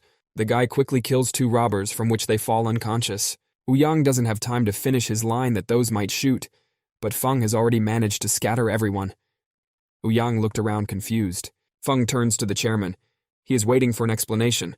Oh-young slowly turns his head toward the guy. Feng adds that this is the second time this has happened, and he's starting to get stressed about it. Oh-young was greatly confused, sweat pouring down his forehead. Feng adds hopefully. After Feng's words, Oh-young looked at the guy fearfully. Feng adds that he hopes there won't be a third time. His face was angry because of the recent events. Oh-young falls to his knees in silence. Feng turns around and heads into the house. Bo-jae saw that her father was fine and rushed to his side. The girl with crying eyes was very frightened and complained to her father about what had happened. The man remarked that this time it was all thanks to Feng. In his thoughts, the man observed that Feng was dangerous enough and shouldn't be played with like this. The man finishes talking to the police and hangs up. The whole family sits at the common table. The man yawned with fatigue. Feng was in no mood to talk. The man asks that his daughter go upstairs and rest, but in the meantime he will discuss recent events with Feng in private. The girl gets up from the table without adding anything and heads to her room. After waiting for the girl to go upstairs, the man decides to apologize to the guy for what happened today. The guy stops Oh-young. He explains that he's not interested in this, but he doesn't like being held for a fool. The man, not wanting to lie, explains that although he organized this whole circus today, the 2 robbers are not his employees. Feng, not realizing what he's talking about, clarifies what the man means. Taking the chin, Oh-young adds that the 2 men are from the other chairman of the group, Angel Foundation. The man outsmarted them and staged a kidnapping as a show. With a smirk, Feng declares that he has apparently found the real reason why Fatty Luo sent him to China. The man gets up from the table, adding that it's not so petty because the situation is much more serious in China than he thinks. The doorbell rang, which is what Oh-young and Feng are distracted by. The man decides to check to see who has arrived. Fen notices that the situation is getting more and more interesting. An officer walks into the mansion calling Oh-young uncle. She's here to inquire about a recent incident. The girl explains that she got a call from the station saying that a kidnapping almost happened here, so Tan personally came to find out everything. The girl notices Feng sitting on the couch. He looked at Tang nonchalantly. The girl poked her finger at the guy trying to figure out what he was doing in Oh-young mansion. The guy smilingly waved at the officer. He was glad to meet the girl again. The girl demands that the guy shut up. The guy adds that although he is happy to see the girl, if she calls him a liar again, he will sue Tan for defamation. The girl was infuriated by the presence of the guy. Oh-young asks the officer to calm down and resolve the situation, pointing her finger at Feng. The girl tries to understand why Oh-young is so calm and lets the guy live in his mansion. The guy smirks, trying to call out to Officer Tan. The guy adds that he's currently Bo-jae's fiancé and doesn't understand why he can't live here. The girl was scared out of her wits at the sensation. The girl screams and asks if Bo is his wife. Oh-young stands silently to the side with his phone. The girl's hands were shaking with anger. She didn't believe that Feng and Bo would be engaged. Tan turns around and adds that he would be against such a wedding. With a smirk, the guy explains that he doesn't need the officer's permission, clarifying who the girl thinks she is. Without waiting for an answer, the guy escorts Tan to the exit and leads her outside. A guy asks Tan to go home and go to bed. The girl tries to appeal to the guy. Without listening to the girl, Feng closes the door in front of the officer. The girl was very angry at the guy's behavior. She couldn't stand him. The girl started screaming at the door and demanding to be opened. The guy, without any reaction, silently goes up to his room. A guy walks into his room. His head was filled with all the thoughts of today's incidents. The guy jumps on the bed and with a good mood tries to fall asleep. Feng is picking up on the fact that he's getting more and more interested. The guy notes that Angel Foundation is a small organization. It wasn't clear to the guy what other secrets this organization kept. Feng takes out a strange phone from his bag. The guy wants to contact his acquaintance. After all, she's always working on some dirty technology at a time like this. The guy recalls that this girl is the one who made his phone look like this. A guy dials his girlfriend's number. After that, the phone screen starts displaying some kind of image. It was the silhouette of his girlfriend. She greeted Feng. The girl picked up on the fact that the guy hadn't contacted her in a while. She was interested in how things were going in Shanghai. Feng decides to add that the girl is a good hacker, and she herself knows what he's doing and what he's doing at the moment. The girl was confused by the compliment. She asks the guy to tell her exactly what he wants to know. The girl clarifies if the one wants her to block the entire information network or mobilize the nearest group of fighters to support the guy. Covering his face, the guy asks that all the girl has to do is check out the Angel Foundation organization for him. The girl was frustrated with such a simple job. She wished for a difficult job, not a 5-minute job. The girl asks to wait a few minutes and she will send all the information. A girl sitting behind 100 monitors starts typing something quickly on the keyboard. The girl remarks that this is quite an interesting genetic technology company. The girl adds that the company is also known as the legendary human genetic technology. Feng asks for a more detailed explanation of what it is all about. The girl explains by example what the guy has seen in movies and TV shows. This is now research trying to develop. The girl ends by saying that if they succeeded, humans could extend life or make genetically modified warriors. The girl was surprised by this herself. The guy understands why exactly he was sent to solve this problem, because all the roots start from here. With a serious glance, the guy remarks that all the people in Shanghai are looking at Angel Foundation. The guy stares at the girl silently, continuing to consider all the options. The girl remembers what she wanted to ask Feng when they met. The girl clarifies why it is a woman who is in charge in his house. The girl tries to find out if Feng is walking back with all sorts of women in Shanghai. The guy is a little confused, not knowing what to say to that. With a smirk, the guy adds that kids should stay out of adult business, especially in the middle of the night. Girl calls a guy bad, starts stomping on the floor. Not wanting to keep listening to this, the guy knocks his phone out and puts it back in his bag. Rubbing his eyes, the guy calls the girl the little witch. After undressing, Fen lies down in bed and tries to sleep. Before he can fall asleep, Feng realizes that his back itches badly. The guy does not immediately understand why his whole body itches so much, because in such a villa there cannot be mosquitoes or other pests. The guy decides to look all over the bed for anything. He notices the same powder scattered by Bo J back on the first day. The guy jumps out of bed over the powder. He assumes it's a prank by the lady in question. The guy puts on his clothes and heads down the hall. A guy walks into the bathtub with the desire to wash himself off after scabies powder. While in the bathroom, the guy remarks that he knows whose hands it is and that's why the war has only just begun. Bo J, unable to guess what Feng and her father were discussing, decides to go to the boy and find out. A girl knocks on the bathroom door, clarifying if she can enter. The guy allows the girl to enter. The girl was embarrassed by the guy's appearance. The guy stood in front of Bo J only wearing a towel. He grinned at the girl. The girl immediately starts covering her face. She doesn't understand why the guy was completely unclothed. The guy takes the girl's hands, showing that he's not straight naked, but in a towel. The girl tries to step back. She clarifies what the guy is trying to do. Feng comes a little too close and leans over to the girl. Feng wonders what the girl came so late for, assuming that the girl missed him. The girl blushed heavily, but she was stating that she didn't miss the guy at all. Unable to take it any further, Bo J pushes the guy aside. The girl looks away, embarrassed by the guy's appearance. The girl remarked that Feng looked good enough without clothes, for he had a pumped-up and beautiful body. The girl folded her arms and sat down on the edge of the guy's bed. She was interested in what her father and Feng were discussing in the living room.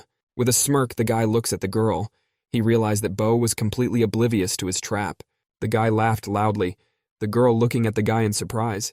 The girl clarifies if her boyfriend is listening, because she asked a clear question. Guy explains that her father asked her to be more understanding in the future because of her bad temper. The girl asked incredulously if her father had told her anything else. The guy adds that he also said he will take care of the girl for the rest of her life. Feng decides to ask for a reward for telling Bo J everything. The girl pounces on the guy with a pillow, but at that moment Bo begins to feel something strange. The girl jumps off the bed and realizes that everything is starting to itch. The girl notices itching powder on the spot where she had been sitting earlier. A guy offers to help a girl with her whole body itching. The girl calls the guy a fool. The guy laughs with Bo J walking away.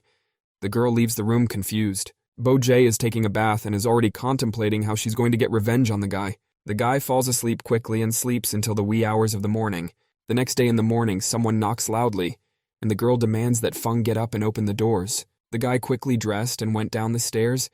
He didn't realize who could have come to them so early. Opening the doors, the guy notices Officer Tang on the doorstep.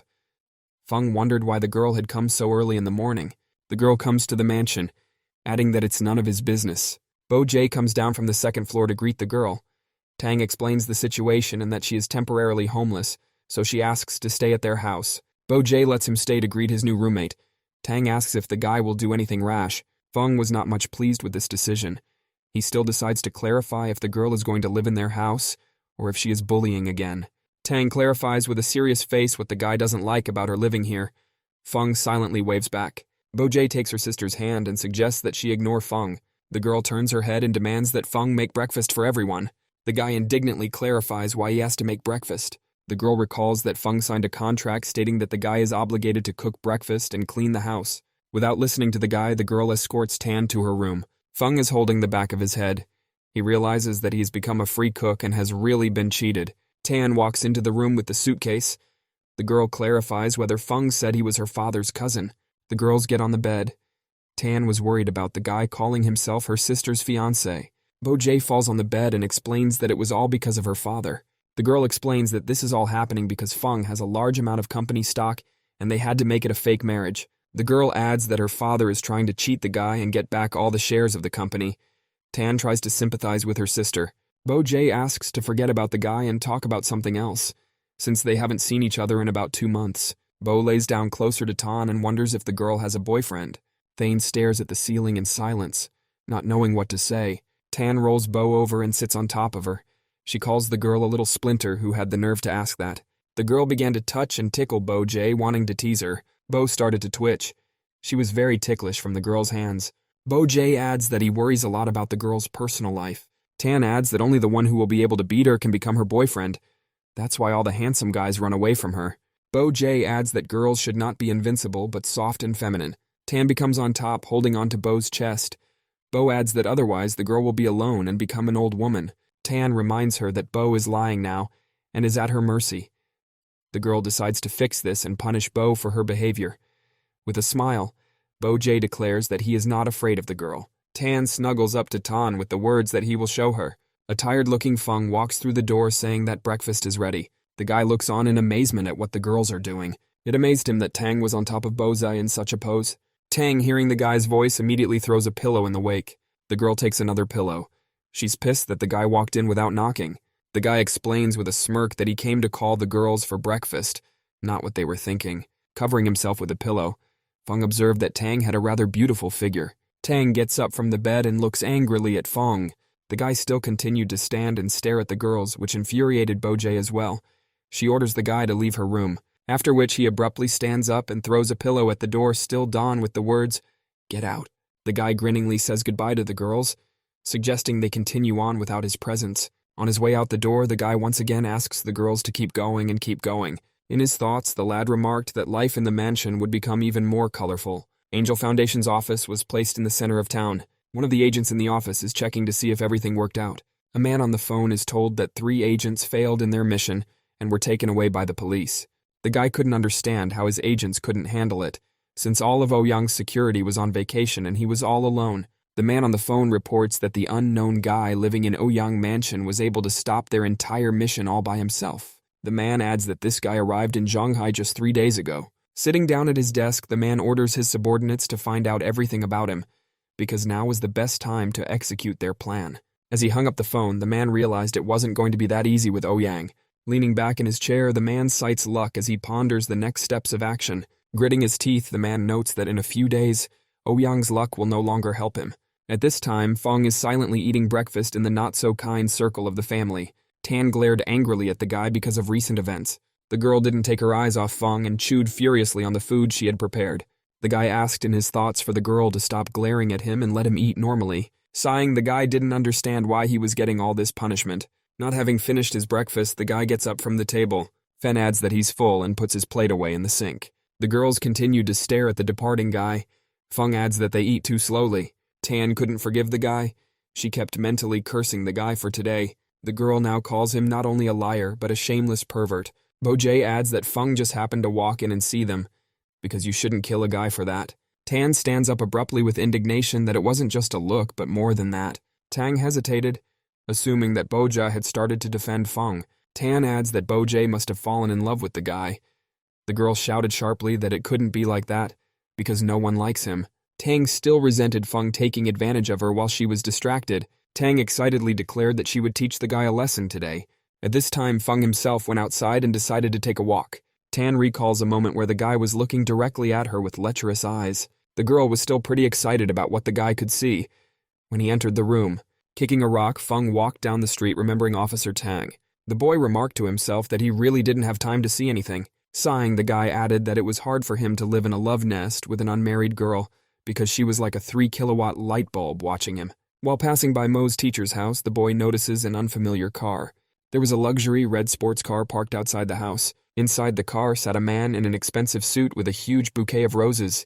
The guy remarked with a laugh that the man thought it was cool to start courting first thing in the morning. Heading onward, the boy hears the grumblings of his teacher Lan. Fen turns around. It seems to him that this is more than just courtship. A girl is trying to understand what a man wants from her, because she has already refused him before. The girl explains that nothing can happen between them. With folded arms, the man declares that she has no right to decide what happens between them, since her father lost the contract on the girl. The man comes closer and offers to cancel the contract of 5 million yuan, for this is the sum of all her father's debts. The girl looks around confused, not knowing what to do. The girl declares that she will give the man the entire 5 million debt, but demands that he stop harassing her from now on. The man laughingly states that this is a very large cost since she is only a teacher. He was also not satisfied with being turned down by some ordinary girl. Miss Lan doesn't know what to say to that. She ponders how to get out of that situation. Feng decides to step up and help teacher Mo by calling her his wife. The guy gets in front of the man and reminds him that the woman has a bad leg and shouldn't walk alone, because she is in a lot of pain. The guy takes the girl in his arms and lifts her up. Feng carries the girl home with the words that he will help the girl and carry Miss Lan all the way to her bed. The man was greatly angered by this arrangement and shouted to the man in his wake. Fen turns around and states that the man came to confess his girlfriend's love, but he didn't ask who he was. The man clarifies that Miss Lan is his girlfriend. Feng adds that doesn't the guy see. The man fully examines the guy and is completely clueless as to what the guy is noteworthy for. With a sneer, the man points his finger at the guy. He calls the guy a beggar and demands Mo Lan to explain himself. With a smirk, Feng adds that he is amused by the man calling the one a puppy. The man was greatly angered. He didn't understand who Feng was to Mo Lan. With a deft hand movement, Feng cuts the man's pants, noting that although the guy is rich, he could afford normal pants. The man looks down at his pants and notices a huge hole. Through the slit, you can see the guy's underwear, which makes him very embarrassed. Fen quickly tucks his knife back into his sleeve. The man covers his nudity. Feng scoffs at the Superman-colored underwear, calling it not a bad choice. The man continues to cover himself by pointing his finger at the couple. He assures them that they will pay for such humiliation. The man with a smirk also reminds her that he still has a contract on her life from the girl's father. Feng tauntingly pelts the man with various provocations and explanations as to why he doesn't own Mo Lan's life.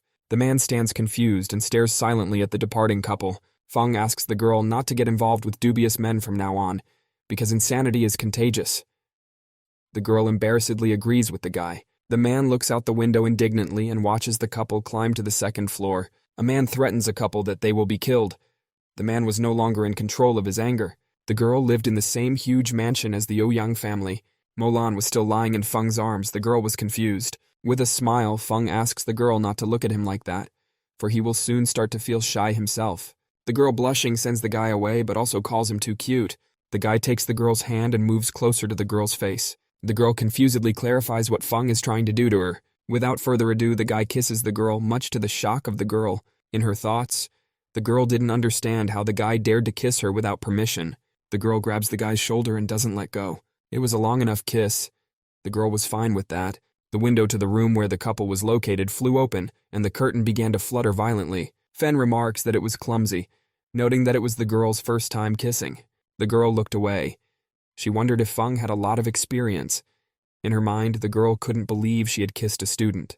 The girl thanked the guy for saving her, because she didn't know what would have happened to her if the guy hadn't pulled up. Lan adds that Feng hurt Xiao Yuan today and now the guy is in big trouble. The guy laughs and explains that all his friends call him the ladies' man. The girl laughed a great deal at this, for she had really partly fallen in love with him. Lan is worried about Feng, because Xiao will be looking for opportunities to take revenge on the guy.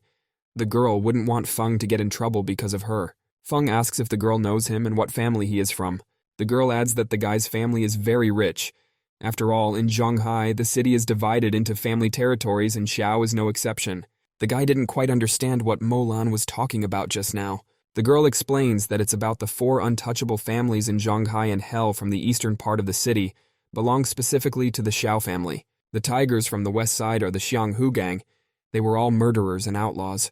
The girl also mentions the falling snow in the south, which is familiar to Feng. The Seaman family is responsible for this area, as well as the ancient ones in the north of the city, is the ancient Zhonghai family. The boy observes that the city government in Zhonghai has changed a lot in 3 years. Feng also wondered, since Lan was familiar with the Xiao family, he needed to find out what those people were up to.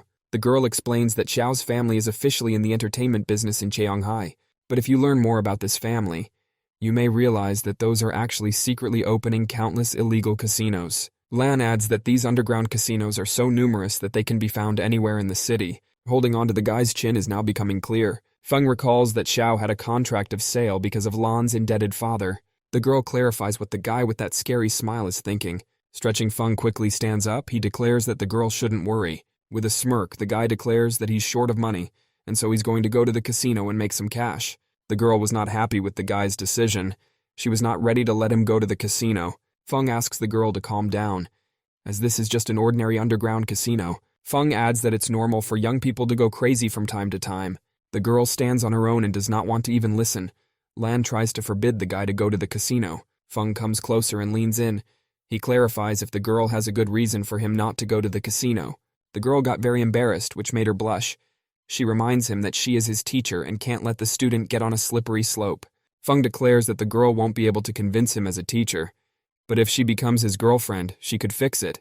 Turning away, the girl declares that no one would want to be his girlfriend.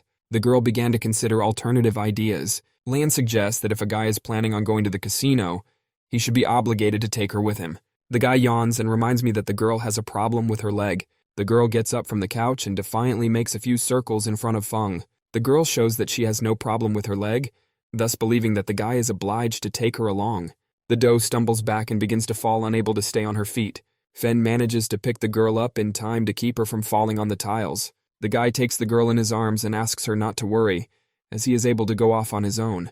Fen puts the girl on the bed and leaves her to rest. Feng says goodbye to Lan Yu and asks for a good night's rest today as he goes about his business. The guy heads for the exit, but the girl asks him to wait. Fen stops. The girl turns and addresses the guy. Feng clarifies exactly what the girl wants to tell him. The girl embarrassingly explains that she hasn't showered or changed her clothes since yesterday. Lan averts her gaze and asks the guy to wait and help her with this. Fen confirms with a smirk that he is always willing to help with showering, and he is also willing to undress the girl. The girl angrily explains that all she's asking is for the guy to change the bandage. The guy looks at the girl frustrated. This is not what Fen expected. Feng slowly removes the bandage from the girl's leg. After that, Fen puts new bandages on the girl's wound. Finished. Feng heads towards the exit and says goodbye to Lan. After the guy leaves, the girl undresses and heads for the shower. The girl takes a bath and contemplates recent events. Lan was astonishing to Feng. She didn't realize who the guy really was. At the university, all the students gathered for the first pair.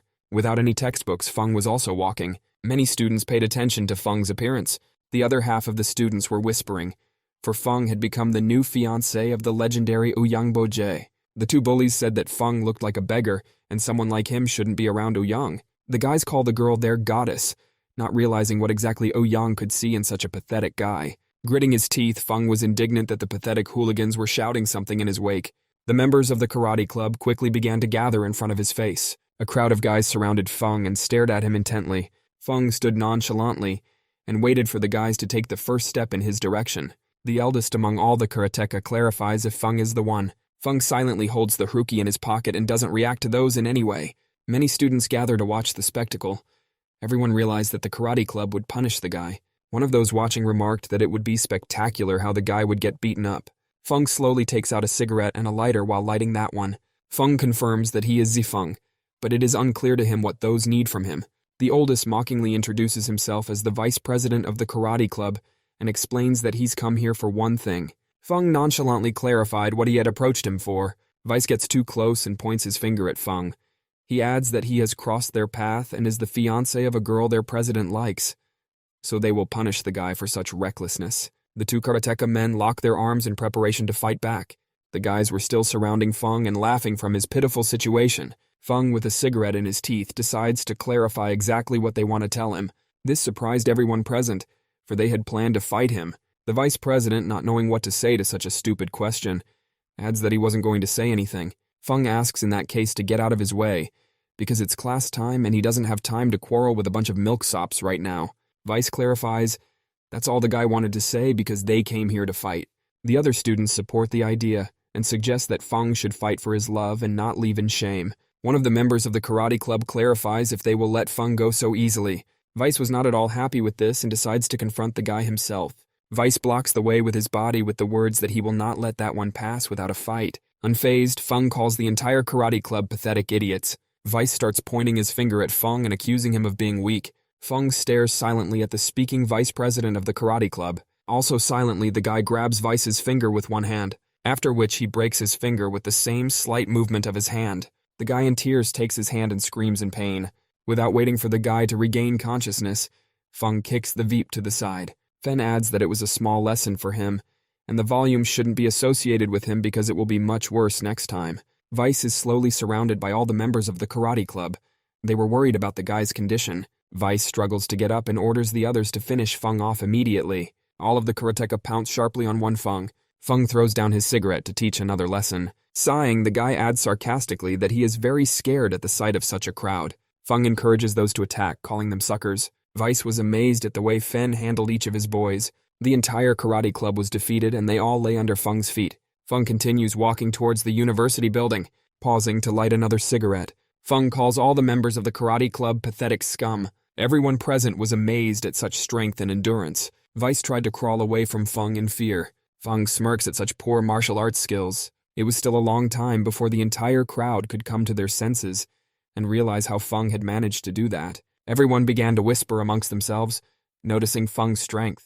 Some blamed it on the karate club and their weakness, while others pointed out that Feng was actually too strong. A girl standing among the crowd remarked that such a strong guy should be in the school's power ranking. The girl with blue hair was wondering what she had managed to miss in the few days she had been away from school. Looking at the departing Feng, the girl wished she could get such a master in her ancient martial arts club. Unable to crawl any further, Vice asked Feng to stay away from him.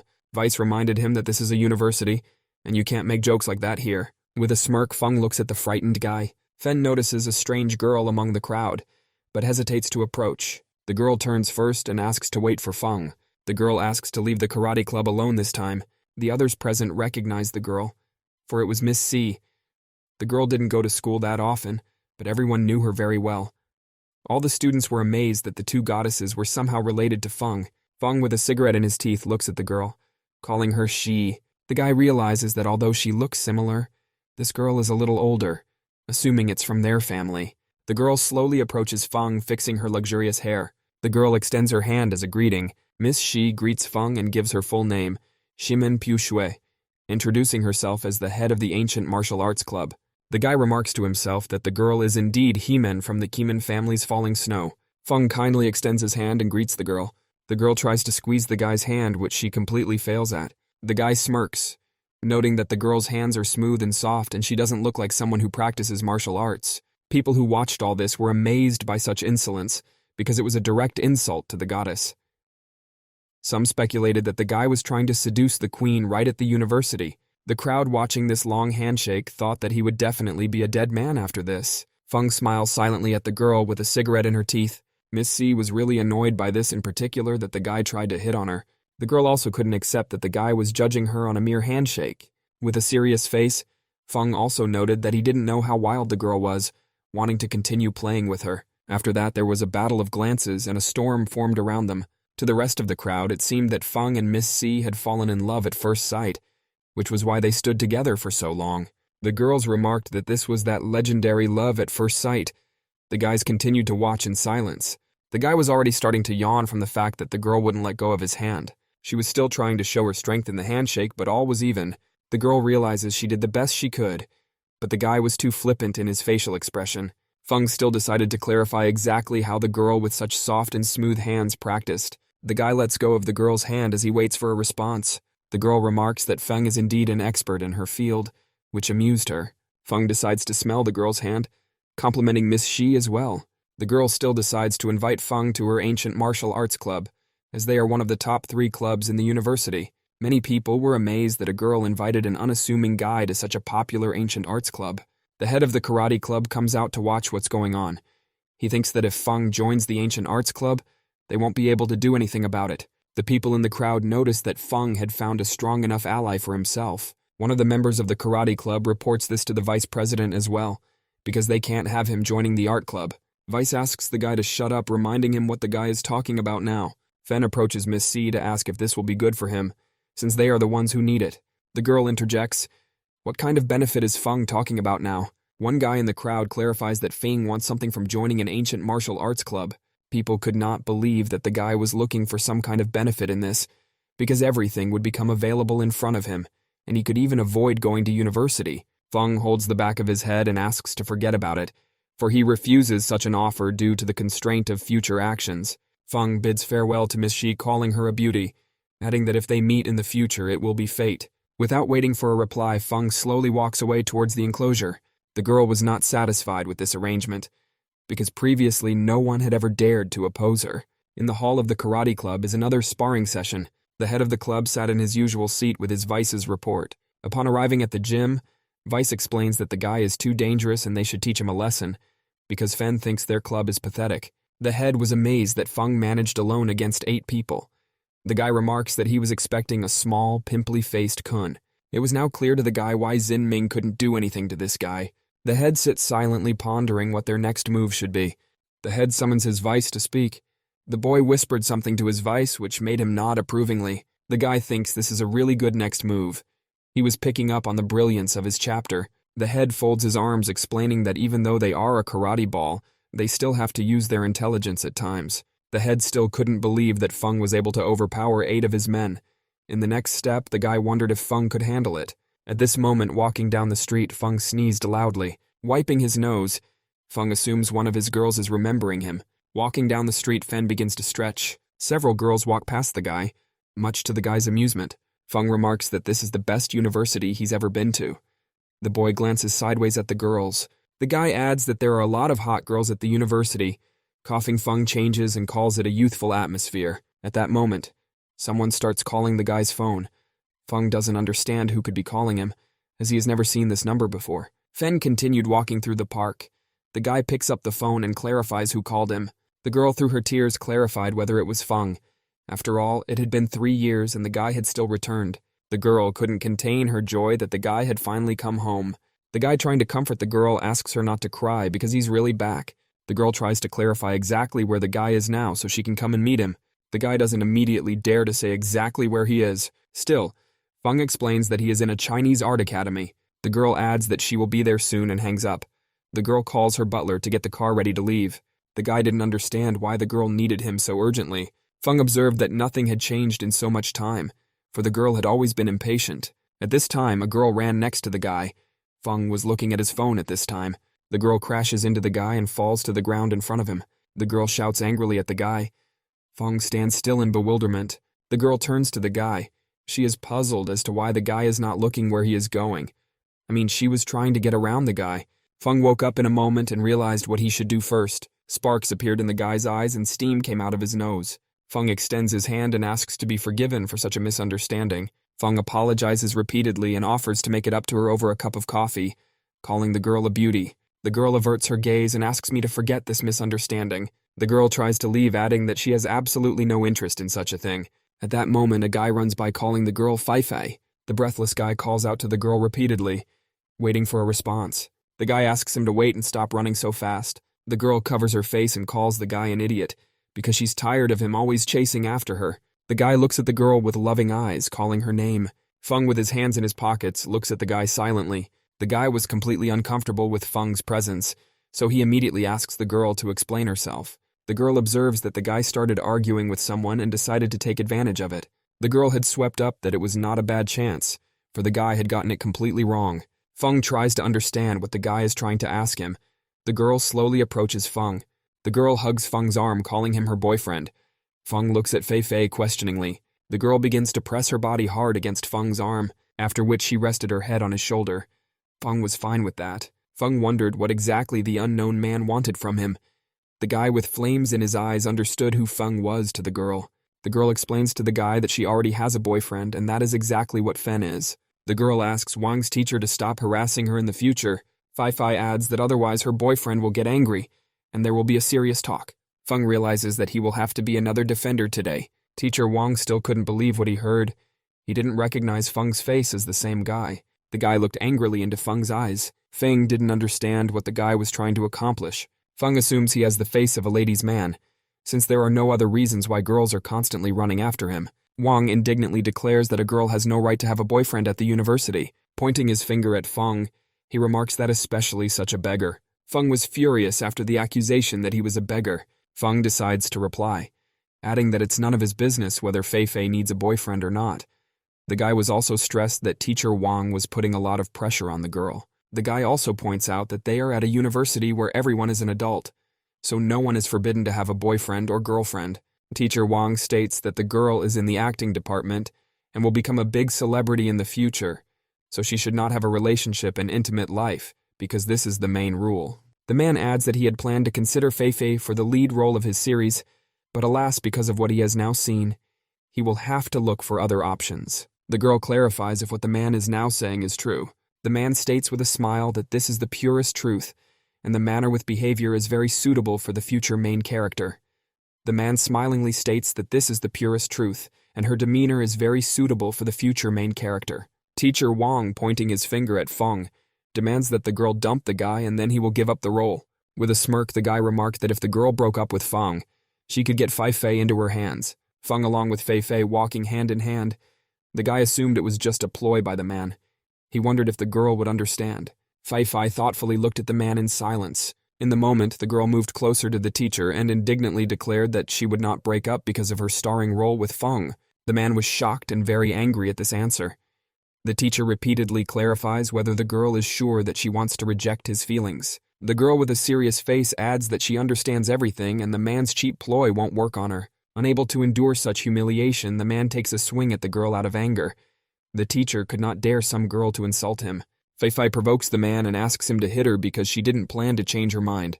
In the moment, Fen catches the man's palm with ease. With a smirk, Feng looks at the teacher's face and declares that it is an insult to be that kind of teacher. The man, in a commanding tone, demands that Feng let him go immediately. With a sneer, Fen agrees with the man and decides to let the man go. Removing his hand abruptly, the man abruptly begins to fall. The teacher falls to the ground with all his might, thus receiving a small blow. While on the ground, the man demanded that the guy introduce himself, for he wanted to exclude the ignorant Feng. Feng introduces himself by his full name without any fear, and asks him to look for him in the piano class. Feng, without waiting for the teacher's threats, takes Feng under his arm and starts to lead her away. The teacher struggles to get to his feet, and with a severe pain in his back begins to walk off in the opposite direction. Gritting his teeth, the man couldn't forgive Feng for such humiliation. The teacher was going to take revenge for this. The man shouted loudly for Feng to merely wait for justice.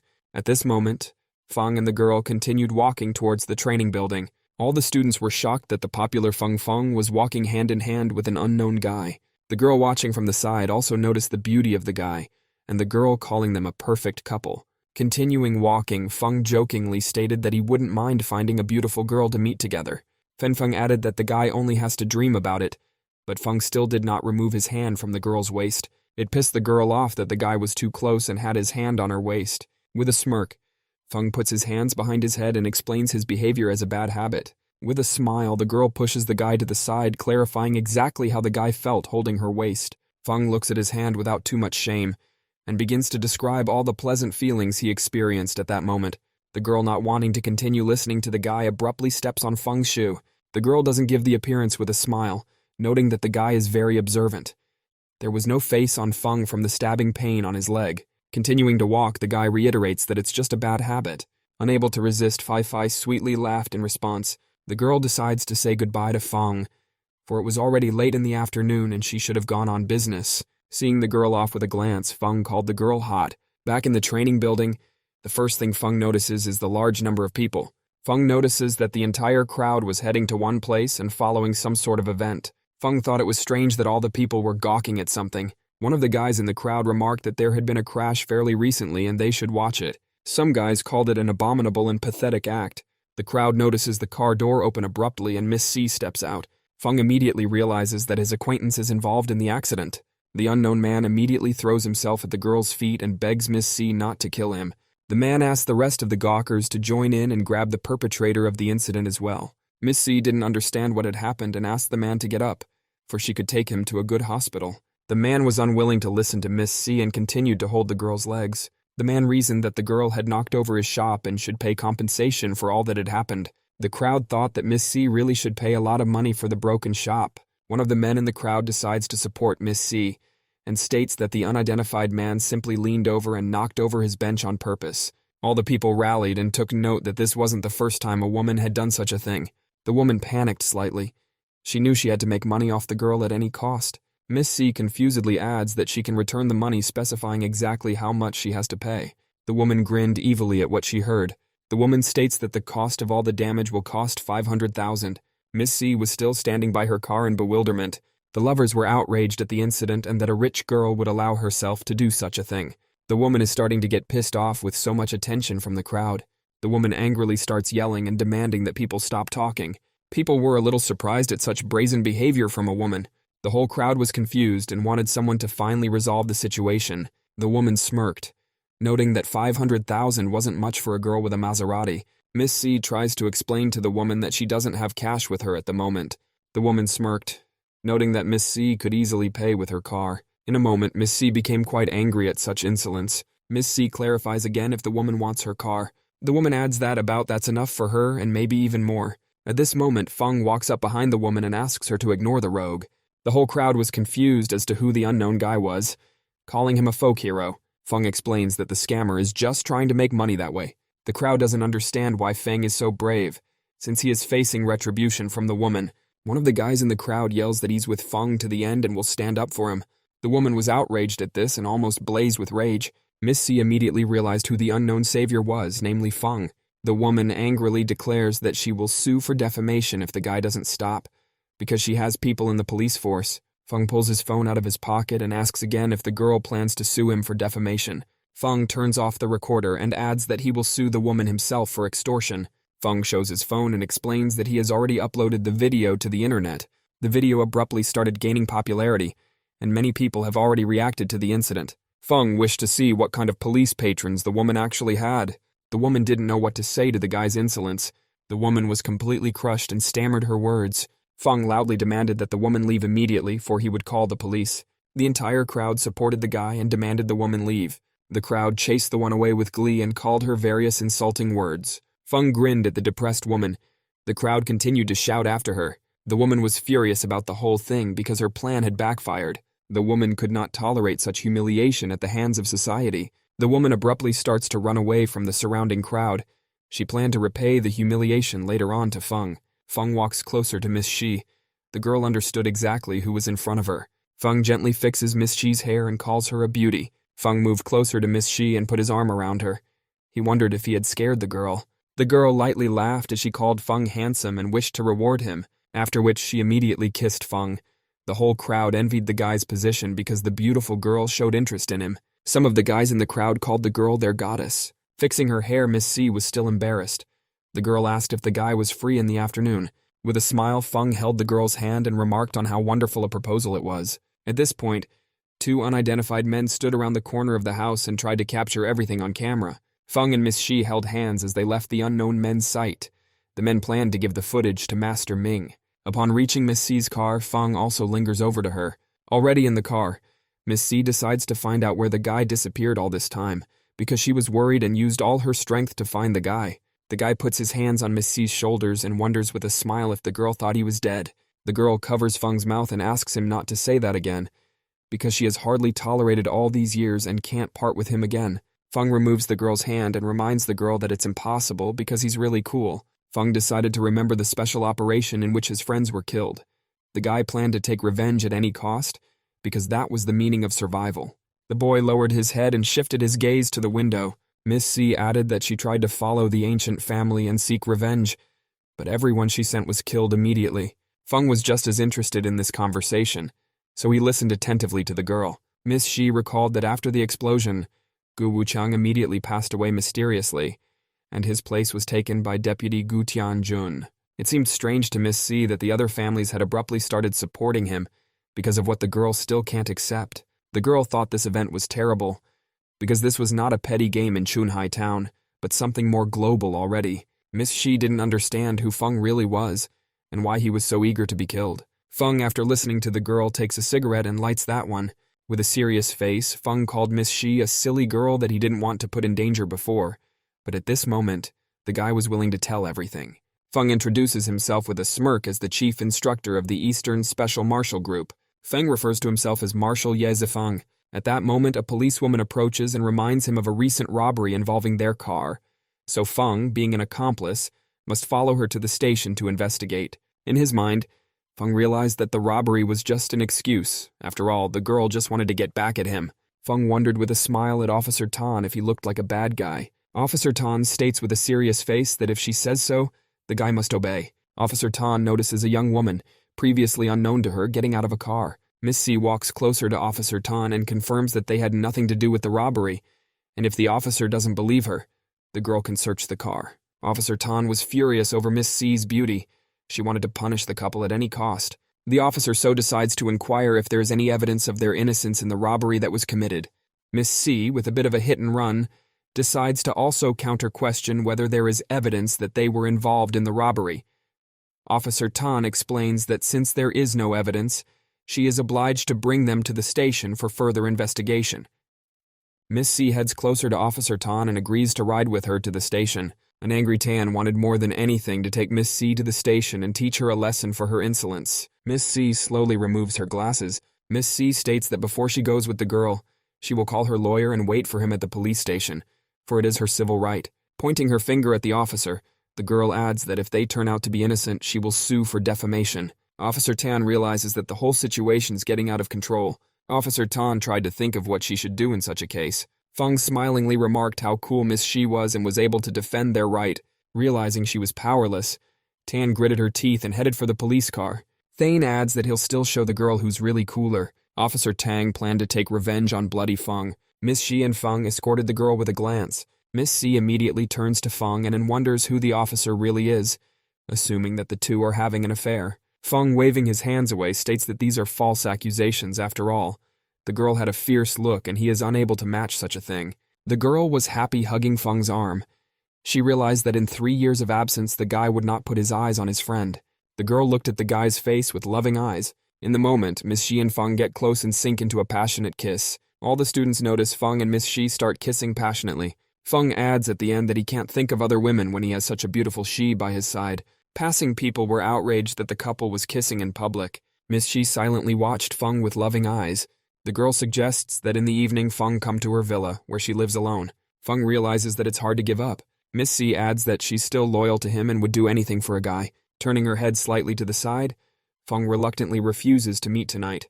Putting his hands in his pockets, the guy explains that he needs to go into the casino and meet Xiao's family. Miss C suggests it has something to do with a recent incident.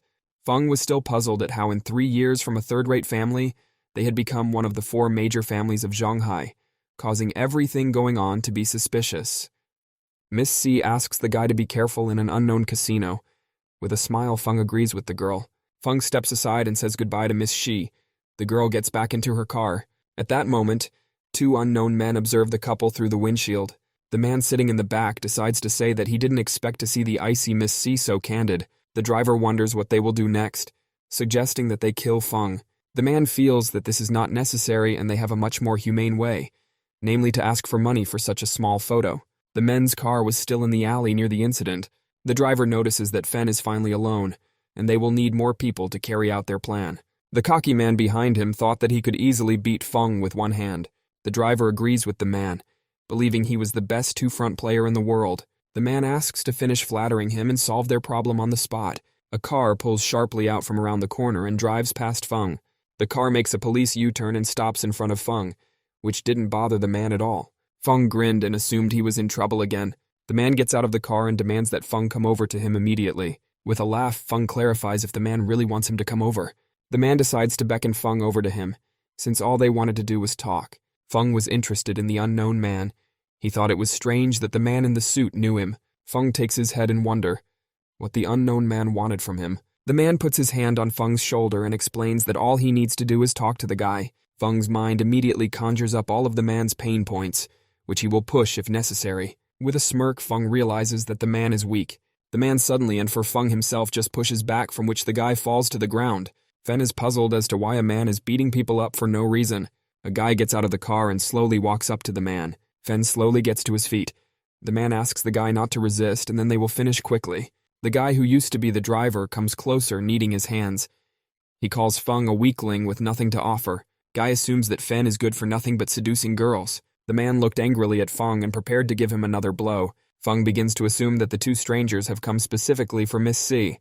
The guy points his finger at Feng and threatens to gouge out his eyes. Feng jokingly asks to be spared. The man orders Feng to go with them, for otherwise they were ready to use force. Feng was outraged that unknown guys were trying to kidnap him in broad daylight. The men, unable to stand such insolence, decide to attack Feng first. Feng easily dodges the punch, causing the man to punch through the wall. A giant mark is left on the wall after the man's fist. The boy immediately notices how his brother's hand seems to be reddening. Feng keeps bullying the guys, asking them to spare him. After all, he has a wife, children, and family. The man doesn't understand what the guy was trying to tell him. Continuing to stare at him questioningly, with a smile, Feng adds that she doesn't have the guys for their recklessness. The man once again tries to attack Feng. Swinging at Feng's head, the guy easily dodges and catches the man's arm. Fen begins to squeeze the man's hand hard. After that, Fen slides her hand behind the man's back. A clutching hand behind his back, the man begins squirming in pain. Feng continues to mock the man and gives him a strong kick in the ass, making him fly off to the side. In severe pain, a man is immobilized, lying on the floor. Feng, with fury in his eyes, asks the guy to move away from the man because he should worry about his health. The guy's pretty lost in his face, wondering what Fen wants to do with him. With fear, the guy falls to the ground. Feng slowly walks over to the guy and leans towards him intimidatingly.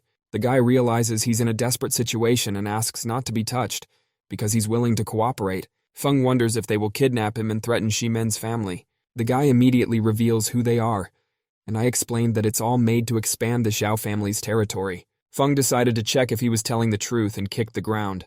The guy was greatly frightened. Falling at Feng's feet, he earnestly asked him not to touch him. In a moment, a puddle formed around the guy. Fen was beginning to realize exactly what was underneath the guy. Feng is confused and asks for his leg to be let go since he didn't plan to kill that one. The guy starts crying out of sheer fear. Feng was angered by the whole situation that had arisen around him. Feng shakes himself off and walks away, noting how strange his day has been. At this point, the man recovered and tried to get to his feet. The man pulls out a knife from his suit and slowly walks towards Feng. The man gradually becomes a habit, and eventually starts going in the guy's direction. Feng immediately notices the man heading towards him and easily dodges there. Stepping aside, he lightly stabs the man in the chest with his hand. After that, Feng squeezed the man's hand hard. Putting the man on his back, he decides to throw him over his shoulder. The man falls to the ground with a clatter, ruminating Feng's hand to notice that the man didn't understand at all who he was messing with. Feng leaves the scene of the accident. As he walks down the street, he realizes that the Xiao family has their eyes on him and should be set on him tonight. Watching the street clock, he realized that he should already be heading back to Mo Lan. Feng quickly reaches Mo Lan's house. The girl found still in bed. Pulling up, Mo was thrilled with how well she had slept. The girl realizes that Fen should be arriving soon and should start packing. Feng himself also appears behind the back. He brought the girl's outfit and asked her to try it on. The girl was at a loss as to who was standing in front of her at the moment. The enlightened girl realized that it was Feng. The shy girl punches the guy in the face, not realizing how he got into her room. Holding his cheek, the guy ordered at the open window. Feng asked the girl to worry and put bars on her windows, because she might be in danger. Mo was still confused and shocked that a guy could climb through her window. The girl asks to get the guy out immediately while she gets dressed. Folding his arms, Feng reminds him that he can't go alone to the casino. After all, they had a deal. The girl asks not to change the subject because her legs have just healed and should be prepared. In a moment, Feng stops listening to the girl and gets distracted by her figure. The girl, even more embarrassed, slaps the guy on the cheek repeatedly. After finishing packing, Feng and Mo walk out to the car. After getting into the car, the couple heads to the designated casino. Feng continued to glumly hold his cheek. Mo glanced at the boy in embarrassment. Mo, averting her gaze to the side, decided to clarify if the guy is okay after her punch. Feng asks the girl not to worry. Mo reminds her that it's the guy's own fault, since he decided to peep on her. The girl was embarrassed and blushed even more. She asked the guy to warn her next time he decided to watch. Feng, not understanding what the girl is talking about, asks the girl to repeat herself. Mo panicked and clutched onto the steering wheel, asking Feng to ignore her. Fen notices the girl starting to thrash about on the road and asks the one to be more careful. The couple quickly makes it to the designated location. The casino was located downtown in a multi-story building. Feng assumed that the Phoenix Entertainment House in front of him was where the Xiao family's casino was located, Mo explains to the guy that all of the Xiao family's casinos are hidden under any legitimate businesses. Feng swings around and decides to open the door and step outside. The guy ajar the door becomes on the ground. There's a moment where Mo asks the guy to wait and add something. The girl asks Feng not to call her Miss Mo, but more simply along the lines of, "Dear" or "Sweetheart." Mo blushed slightly at her words. Fen nods approvingly with a smirk and agrees with his beloved's decision. Mo, realizing she can't stand it, suggests she'll ignore the guy all the time. Mo is slightly angered, heading towards the entrance of the establishment. In the moment, a pink car flies past the couple, but Feng reacts in time to get out from under Mo's wheels. The girl leaned against the guy's chest, slightly startled. Feng looks toward the stopped auto with a serious face. A blonde man with glasses gets out of the car and looks toward the couple. Blondie turns around and heads for the entrance without reacting in any way to the incident. Mo got really angry about the disrespect of an unknown man. The girl started accusing the guy of disrespecting others. The man stops at some point and pays attention to the girl. The man stated that he did not see anyone and did not know anyone was standing in front of him. Mo was furious that the guy was provoking her. Feng asked the girl to calm down and stop paying attention to such people. The man calls Feng a weakling and offers to go with him and have dinner after all. Ignoring the blonde, Mo continues to walk to accompany Feng. Feng slowly approaches the blonde man's pink sports car. Without any regret, Feng starts kicking the car door. The blonde was furious at this behavior since it was his car. Feng mockingly declares that he didn't know there was a car in front of him, because he simply didn't notice it. Mo was taking stock of just how bad Feng was when he wanted to be. Feng adds that he did exactly what the guy did to him. The man was furious because he wanted to take revenge on the ignorant Feng. Not wanting to continue listening, the man heads towards the entrance of the establishment. Feng walks to the elevator and goes up to the floor he wants. Following the couple in walks the man himself, all agitated. The man needs an explanation from the security guard as to whether the couple are members of the club. The guard bowed out and said they weren't members of their club. The man realized the couple was finished after that. The man immediately dials his acquaintance Xiao and announces that he has already arrived at his place.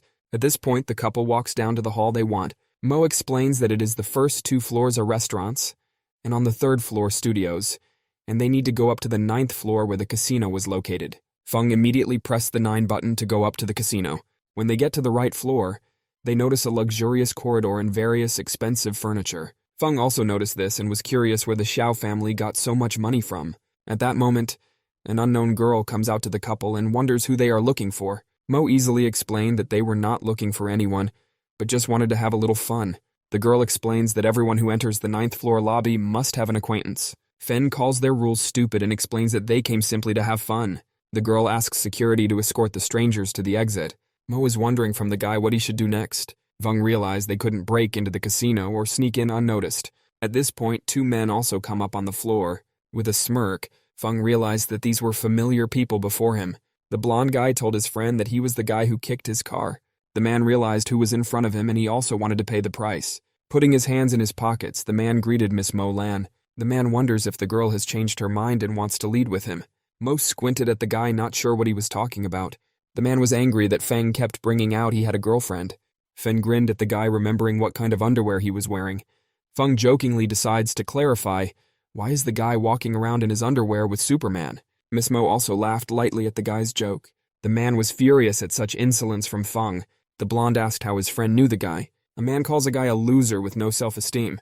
The blonde picks up on the guy's words and approaches that beggar, not realizing how the guy even got into the building. Feng adds that better he be poor than as brainless as the 2 guys in front of him. Blondie can't help but take a swing at Feng. Feng catches the guy's arm with ease. With an angry look, Feng looked the man straight in the eyes. The guy asked to let go of his hand. Feng agrees to his request. Fen takes the one tightly by the arm and throws him over his shoulder. The guy falls toward the door with a huge clatter. Feng saw the door open and decided to approach it. The man realized that he was lucky not to interfere and stay alive. Feng calmly headed towards the door near where the man lay unconscious. Getting closer, Fen observes a huge room with a casino. Miss Mo was amazed by the scale and beauty of the Xiao family's casino. Feng thinks this casino is acceptable, even though he was in a much more luxurious place in Macau or Las Vegas. The man comes closer and asks Feng if he's been to similar establishments before. Feng, without revealing his identity, declares that he wishes to test his luck today. The man explains to Feng that his establishment needs at least 2 million to get started, which he is happy to lend to the man. Feng explains with a smile that he has prepared and has the right amount. Feng confidently asks the girl to cash 2 million from his card and exchange it for chips. The man adds that since the man has prepared himself, he dare not further disturb the man. Dumbfounded, the blonde approached the man and reminded him that this was the Xiao family's territory, and they were within their rights to easily kick the guy out. The man smirked, stating that he didn't need all the rush. He planned to take all the money from Feng and teach the guy a lesson that way. The man was in anticipation of losing to Feng. Miss Mo asks Feng if they plan to play at the casino. Fen doesn't understand why they shouldn't play together where they should. Feng reaches out and gives some of the chips to the girl. Fen asks the girl to relax and play what she wants. Miss Mo notices a strange machine and decides to play just that. Miss Mo asks the guy to look at the cute box and try to play it. Feng notes with a smile that it's a slot machine. The girl became angry at the wit of the one and glared at him with an angry look. Miss Mo angrily melts down to the machine. Feng assumes that she is angry because her father lost too much. Miss Mo looks at the slot machine and is stunned. She asks Feng how to play it. Feng beckons the worker over and asks her to bring him some magnetic cards for the machine. Feng inserts the card into the machine and explains step by step what Mo needs to do. The guy presses the orange button and adds that the girl needs to line up the right fruit. After his words, Feng pulls the lever in anticipation of the result. Feng gets a small victory and earns 1,000 points. On the next spin, they get a series of apples and earn 5 more points. Feng draws an analogy to chips at the table. They also need to place a bet and then expect a result. The girl realizes how the slot machine works and decides to try to play. The girl pulls the lever and waits for the result. Miss Mo continued to play for 10 minutes. After the time passed, Feng was puzzled as to how the girl managed to lose everything and never win once. Miss Mo was angry for she couldn't believe it herself. Miss Mo makes the final bet, wanting to win for once. Feng remarks that a casino is a horrible place where the average person can become insane. At this point, the more powerful men were on the second floor of the casino. A blue-haired man from the Xiao family was asking one of the workers how many chips Feng had left. The man drops his cards on the table. The employee quietly announces to the man that Feng has lost all his chips on the slots. The man began to laugh at such an absurd choice of game, for it was an obvious loss. The man demands his guards keep an eye on Feng, and when the pair lose everything, she will be half a step away from death. The blonde man at this point discards his cards and declares that he has won. The man also declares that he has won. The guard wasn't thrilled with his dim-witted owners who were completely unable to play. The girl was upset, because the card account was full of 0. The girl asks to be forgiven for the loss, stating that it was her fault. Feng asks Miss Mo not to worry, explaining that he came to relax and just play. Miss Mo adds that she will refund all the money she lost if possible. Feng asks the girl not to worry, stating that he is a casino professional. Feng tops up the card account with another 2,000 chips. Feng was completely focused and determined to win. A plan for victory had matured in his mind. Feng knew that each slot machine worked according to a set program, and he would have no trouble beating that one. Feng also remarks that the slot machines in the Xiao family's casino are not the most elite, and it would be easy for him to anticipate the line. Fen decides to choose the bells for further play. Feng easily pulls the lever in anticipation of his victory. The girl wonders why Feng put absolutely all the points on the bells, since he could have lost all of them in the moment. Feng explains with a smile that when they come to the casino, they should keep their cool in order to gamble big. Feng was sure that they would definitely win at the slot machine this time. After a long scroll, Feng Yu does indeed drop all the bells. Miss Mo was thrilled with Feng's victory and his intuition. Feng asks the girl not to get so excited right away because he has a big surprise for her. Miss Mo didn't understand what kind of surprise Feng was talking about.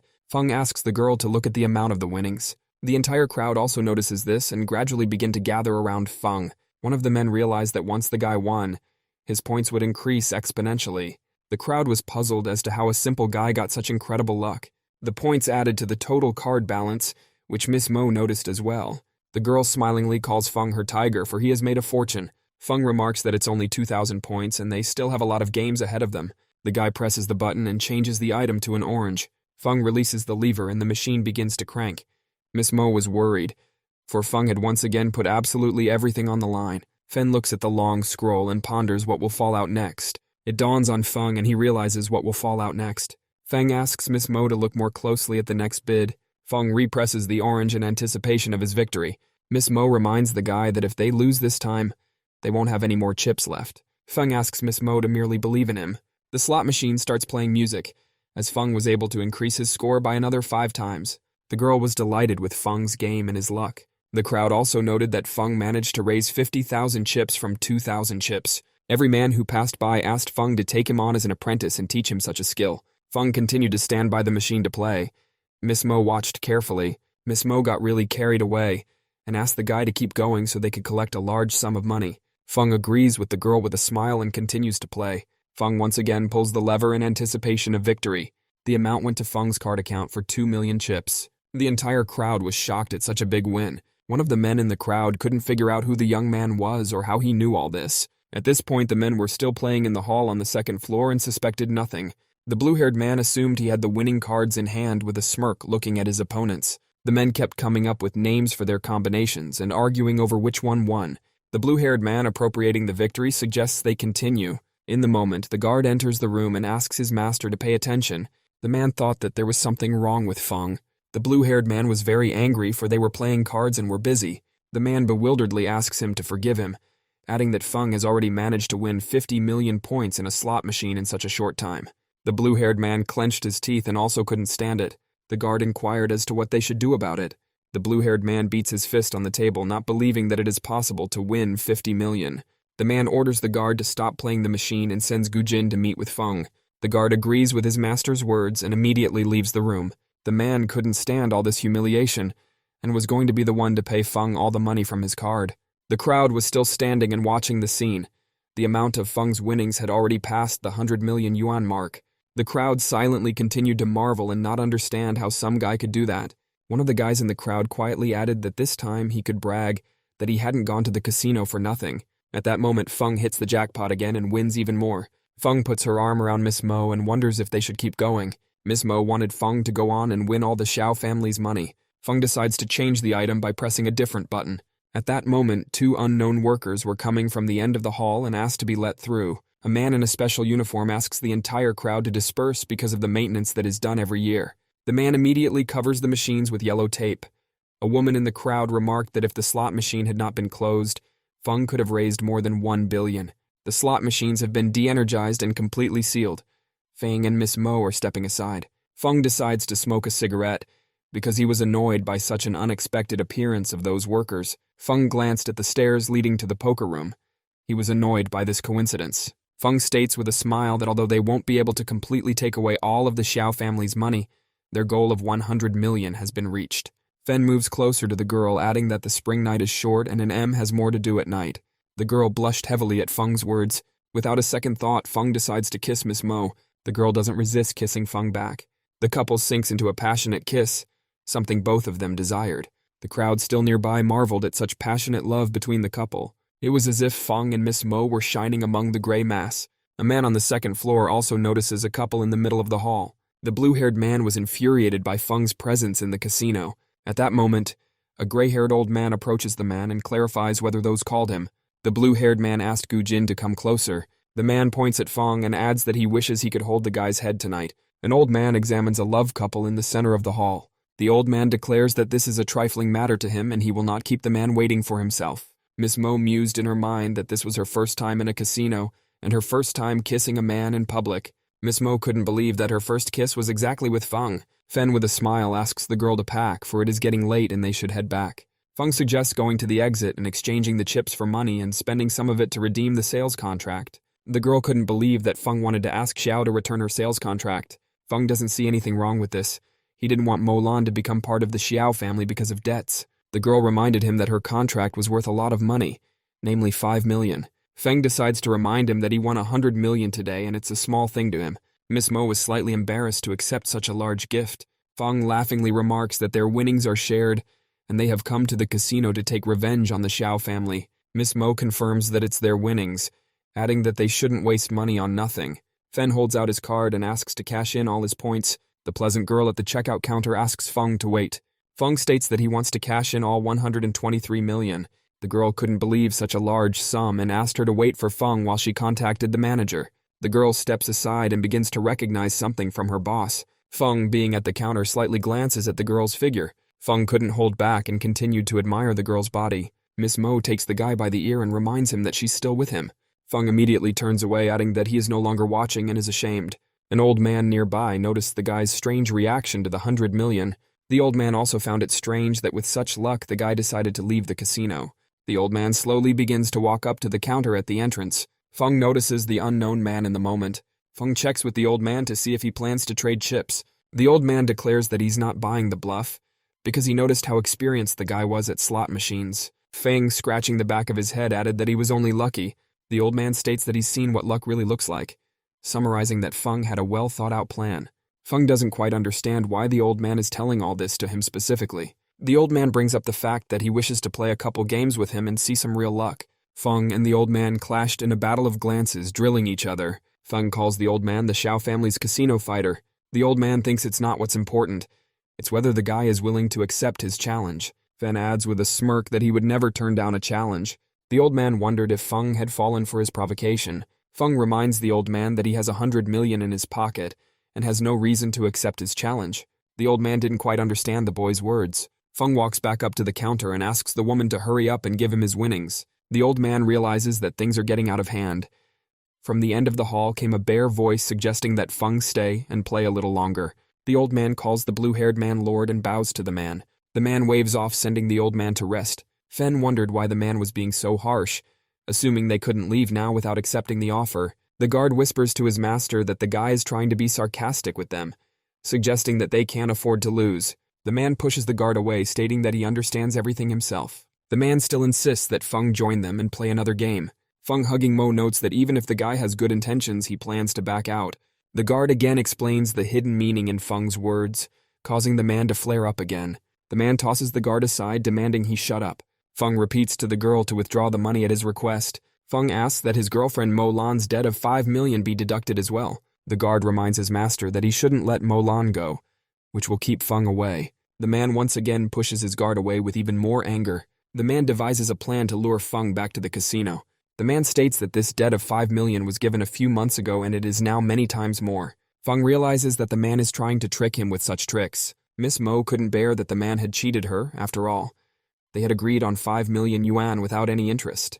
The man thought he had been lenient with her, for he had given a time limit of a whole few months. Miss Mo couldn't believe that a man could be so mean. Fen asks the man with a smirk to draw the line and state the amount needed. The man offers Feng to play with his men and win, then the contract will be cancelled. Fen immediately agrees to the man's terms. The man adds the reverse side, that in his victory he wished to take one of the lad's hands, for he was not interested in money.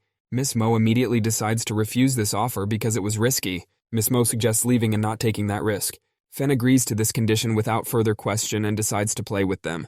Miss Mo is still trying to talk the guy out of it, but Feng was adamant. Feng asks the girl not to worry, as he had everything under control. The guard tries to help the gentleman again, and notices how cunning he is that he was able to catch Feng himself. The man was glad to be praised, for he was really smart. The guard tearfully adds that he's glad the gentleman finally got something going. The man once again throws his guard to the other end of the hall. The man was outraged at everything the guard said, not understanding what he meant by it. The man introduces an old man alias Magic Hand to Feng and starts to praise the one. Fen agrees to play their game on the condition that he chooses the next game himself. The man and the old man didn't see any catch in it. The man agrees with Feng and his suggestion, for there is nothing wrong with that. Feng, with a smirk, decides to announce what kind of game he will choose. Feng calls his game too simple, explaining that he's not invincible at it. The man didn't understand what Feng was trying to say with that. Feng also adds that they won't be putting up magnetic card points this time around. Feng declares that if the magician can defeat him, but you otherwise, he will simply lose. The man was angry that the guy wasn't taking him seriously. The guard once again steps up and explains to the gentleman that Fen is just messing around. The man pushes the guard away again, for he understood everything without him. The man angrily wonders if he's worried about being laughed at when Feng starts mocking the old man. Feng adds that he will only play with one hand to keep things fair. The man couldn't contain his emotions from Feng's carefree face. The guard reports to the gentleman that he will call the others, and they will beat Feng on the way out. At this point, Feng only chuckles at what he heard. Feng pretends to be frightened by what he heard, as they wanted to beat him up outside the casino. Feng was still in the casino outside. It had already gotten dark in the time that had passed. The crowd gradually gathered around the young gentleman and was puzzled as to what was going on. The crowd realized that the guy who won at the slot machines was in trouble now. The crowd asks the old man what's going on and why the guy is standing on the way out. With a smirk, one of the men in the crowd wonders if the problem is that the guy won 100 million and they won't let him out. The men claimed that if the blue-haired gentleman did not release the winner and pay out everything, no one would play at his casino. The man claimed it was an illegal seizure of people because of their winnings. The crowd slowly revealed an old man and a gentleman with many grievances. Feng was fine with this kind of conflict, as he himself wished to collect his winnings. The man realized that the whole incident could end badly for him. The man states that the situation isn't so obvious and they should get things straightened out first. The man adds that he is the sole heir of the Xiao family, swearing on his name, that they are absolutely reliable and trustworthy. The man explains that he made a bet with Feng, and now they wish to make it a reality. The man summons all the guards and demands that they capture Feng immediately. All the guards quickly surround the defenseless Miss Mo and Feng. The girl hiding behind the guy's back, Miss Mo, was slightly nervous. Feng puts his hand on the girl's shoulder, asking the girl not to worry. Feng assumed he'd have to bet his life to win. The man mockingly wonders which Feng will choose to fight the guards. The crowd understood that the guy would go to any lengths to win. People in the crowd begin to argue over who exactly is going to win this confrontation. Master was glad that he didn't even need a reason to beat Feng to a pulp. Fen explains that the only thing that is his good quality is that he never resorts to his power. Feng decides to choose one of the options offered. The crowd was in anticipation of exactly what the guy would choose. Feng chooses to play casino roulette. All the men present were happy with that outcome. The old man offers Feng the choice of absolutely any game, and he doesn't even blink. Fen suggests that in that case, the old man play craps and see which of us wins and which of us loses. The man demands the guard immediately bring 2 cups of dice. The man was also satisfied with this game. He was confident of the old man's victory. 2 dice cans stood on the pool table. The old man calls himself good and wishes to play dice with Feng. Fen realizes that it's a game of luck, and whoever has the higher number wins. The old man collects all the cubes from the table into a jar. The old man begins to shake the jar vigorously. The old man looked straight into Feng's soul with a serious gaze. He was confident of his absolute victory. Feng stands waiting for the old man's throw. Some people in the crowd couldn't call the guy's explanation for such a desperate act. The man from the work group, that guy, is completely clueless as to who exactly is playing in front of him. At this moment, Feng continued to grinningly stare at the old man as he waited for his move. Miss Mo in her mind wanted the old man to only get 6 units. The old man starts shaking the jar vigorously. The old man decides to end it by putting the jar on the table. All the onlookers were in anticipation what exactly the old man was going to get. Feng did not react in any way to what the old man might endure. He silently waited. Feng abruptly places his hand on the table, to which the others are completely oblivious. The guy's hand starts sending a small electrical pulse toward the can. Fen does something unusual that the rest of the crowd doesn't notice. Feng retracts his hand. He was confident of winning. At one point, the old man noticed that the guy was trying to do something.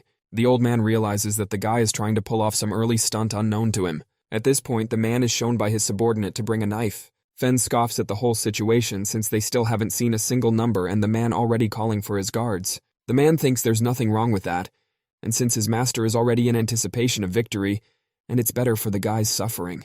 The blonde man standing next to him also scoffed at the whole thing and was sure the old man would win. Feng folded his arms, asking to stop talking and start doing. The guy wanted to see the bones fallen out of the old man. The whole crowd was also in anticipation, and couldn't believe still that the guy would sacrifice his arm. The man couldn't stand this old man being so slow and wanting to see things for himself. The old man asks not to do that. He was concerned. The man doesn't listen to the old man and raises the can sharply. The man was shocked at what the old man endured. The man realizes that the old man only got 1 quality and one of the dice broke it all. It was unclear to the crowd how the man managed to break one of the cubes. It was incomprehensible to the other man how the old man was able to shake out such a weak combination of units. Feng decides to laugh it off with how bad the combination is against him at the moment. The man couldn't stand it and pounded his fist on the wall. He had already decided to find a replacement for the old man after this. Stariki himself couldn't think of what was happening when he first encountered such a face. The man thinks there's no point in continuing to watch and offers to chop the old man's arm off. Frightened, the old man kneels down, for he has long served and his family. The old man points his finger at Feng and suggests that he used his internal energy to break one of the bones. Feng pretends not to understand what the master is talking about, because he was standing a few meters away from him and could not do anything. The old man didn't know what else to add because he had no proof. Feng assumes that this is the end of it, and he has won and was just lucky to score less than 5. The old man notices as Feng starts to walk away. The old man is still asking his master to give him one more chance because he was planning to return the face of the casino. Feng agrees and walks back to the table. The old man was full of confidence. He was ready to fight back some boy. The men agree to give the old man one more chance and atone for his sins. The man sits down at the table with Feng once more. The old man is the first guy, a pathetic mortal who dared to grieve his honor. Miss Mo reminds us that they're actually waiting and demands that the old man pick up the cylinder already. The old man scoffs at the impatient girl, for Ta has already lost her head at Feng's victory. Miss Mo was a little offended by the old man's impertinence. Feng with a smirk, age-old man confused, my principles leave only a pathetic stubbornness. Jin Banquo's hands start to shake. Boulder was outraged at such insolence on the part of the guy. The men across the room were also surprised by this reaction. One of the men notices that the old man's hands were strange and so was his behavior.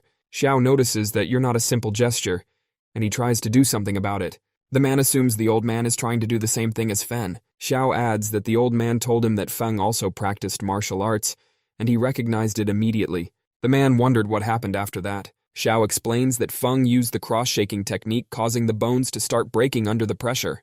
The man noticed that the way the old man behaved confirmed his words. Xiao adds that the probability of this stunt is too low. Xiao beckons a few men over to deliver the message. Xiao to one of the men starts whispering something in his ear. Feng notices this but doesn't let it show. Feng smirked at the old man, suspecting that they were planning something. The old man was annoyed at the lads being so cocky and the need for him to hurry up. Fen states that he has a little superstition: if one of the beauties blows on him, it will bring him good luck. Feng beckons Miss Mo over to him and asks him to blow on his cylinder. Miss Mo agrees and blows lightly on the cylinder. Xiao is pissed at this whole circus going on around the guy. Feng abruptly picks up the cylinder and begins to shake it. Feng vigorously begins to shake the upper cylinder, from which the bones still did not fall out. The crowd noticed the guy's skill in the way he shook the dice. Feng has a serious expression on his face and declares that it's time and he's ready. Fen's cylinder on the table upside down. The old man realized that this was his only chance to use the technique. The old man took this chance and used the technique on a cylinder. Feng decides to open up and takes that one upstairs. Feng looks at what he has fallen out. The crowd also looks at what he has fallen out. The crowd was at a loss as to how this could be. The man, along with the old man, begins to laugh out loud at the fact that one could be such a loser. Miss Mo was equally stunned at such a poor result. On the table in front of Feng was only bone dust. The crowd didn't know how to react because it was absolute zero. The old man starts laughing loudly in anticipation of his victory. The man remarks that Feng has only 0 points. Feng folds his arms and continues to listen to the mockery of himself. Xiao realizes that the victory is his and this is the best result for him. Xiao takes the knife from the guard's hands and heads towards Feng. Men ask to pick a guy by the hand and help him pick up the award. Feng asks the man not to rejoice, for this is still not a victory. A man who looks like a guy absolute zero, and he definitely lost. Xiao couldn't take it anymore. He was ready to cut off not only the guy's hand, but also something else for his insolence. Feng explained that he wasn't trying to be impertinent and only wanted to finish the game he started. Feng put his arm around Miss Mo. The girl was not puzzled. Why was the guy so calm? Feng asks the girl to blow again on the dust on the table. Miss Mo didn't understand what the guy was trying to say. Feng asked not to worry, girl, and trust him because next will happen a miracle. Miss Mo agrees and moves closer to the table. Miss Mo begins to blow away the remaining dust after the bones, and a very different picture is revealed. The man didn't understand why all this circus after all. They all realized he had lost. In front of Xiao and the old man's eyes, the last cube of the cube in the center is revealed. One of the guys in the crowd points his finger at the cube. The crowd was puzzled. Somehow the guy had only 1 cube left with the number 6 on it. The girl kept blowing all the dust against the hull of only 1 cube. The crowd realized that the number 6 was the winning number for Feng. The old man once again lost face and speech. He didn't understand how this was possible. From fear, the old man's legs begin to shake, and he falls to the ground thinking it is impossible. Miss Mo takes the guy's hand and declares him the winner. Miss Mo kisses a guy. Feng explains that he won the game. Xiao lost in his face but still congratulated the guy on his victory. Feng wonders after his victory, does he have the right to cash out his account? Xiao asks to take the guy to cash all the points and collect his winnings, as well as pick up Miss Mo's documents. Xiao couldn't believe what was happening. Feng recalls that the guy promised something after defeating the old man. Xiao begins to speed up and walk away from his own casino. Miss Mo, standing by the aging, laughs at what's going on. The man couldn't think that the old man had lost to some guy. Xiao was in his office declaring that he wouldn't let the guy leave so easily, and wouldn't let him live to see tomorrow morning. The man was delighted by the unique and noted all of Mr. Xiao's genius. Xiao pulled out a remote with a timer and showed the man. Xiao explained that in 9 minutes, the detonator would go off and wipe the couple off the face of the earth. The man admired all of Mr. Xiao's brilliance and coolness. Xiao declared that he would not allow anyone who harmed him in life to continue living in the white world. Xiao embitteredly continued to stare into his reflection of the window. Feng and Miss Mo head under the night sky to a car parked outside enters. Feng gets behind the wheel, hands the girl a contract. Miss Mo decides to read exactly what was written in the contract for the body payment. Feng wondered what the girl would use the paper for if she could just throw it away. The girl silently folds up the sheets of paper. Miss Mo slips the sheet in question into Feng's pocket. Fen wonders what the girl did it for and what it means. Miss Mo explains that this contract is very important to her, and she gives it to the important one. The thought flashed through my mind that it was a promise pledged as collateral in the form of a body. The girl opens the roof and sticks out. Miss Mo under the night sky screaming that she's finally free. Feng was amazed at how happy the girl was that she had finally decided on this contract. Miss Mo thinks they should celebrate and go out for drinks tonight. Feng agrees with the girl and cannot refuse him. Before this, he wanted to buy a car for the girl. Miss Mo didn't understand why the guy needed to buy a new car so urgently, even though he had so much money. Feng to explain that a girl can't drive some scrap metal now. In his thoughts, Feng remembered Xiao Yi still wanted to return some gift to him. Fen grinned, turning into an alleyway. Feng makes a small detour through the city and comes back out. Fen stops in front of the casino, which surprises the girl. The girl wonders why the guy's back in the same place. Feng asks the girl to only observe what is going on. Feng pulls up to the apartment building to pull into the parking lot. Feng parks the car next to another luxury sports car. The couple walks out into the parking lot, but Miss Mo still didn't understand what was going on. The girl looked around in the parking lot, then looked questioningly at Feng as well. Miss Mo repeatedly interjects what they are doing in the underground parking lot of the casino. Fen asks to follow him and just observe. Fen takes the girl by the waist and leads her across the street. The couple climbs to the roof of a tall building and watches the show begin. Feng Word adds that he is not God to forgive Xiao's unconscionable sins. The girl doesn't quite understand what the guy is saying. Feng, you doesn't wonder if Miss Mo has Xiao's phone number. The girl looked into her phone and confirmed that she had Xiao's phone. The girl immediately tries to explain that the guy himself called her long enough and had to add him to contacts. Feng asks the girl not to worry and give him the number to call Xiao. The girl doesn't understand what the guy wants to call Xiao. At this moment, Xiao and a few other friends were in his office. One of the men wonders how his construction business is going. Xiao asked his friend not to remind him, because he was forbidden to build another casino in that neighborhood. The man states that it has unfortunately affected his family as well. Xiao called the girl from that neighborhood a real snake.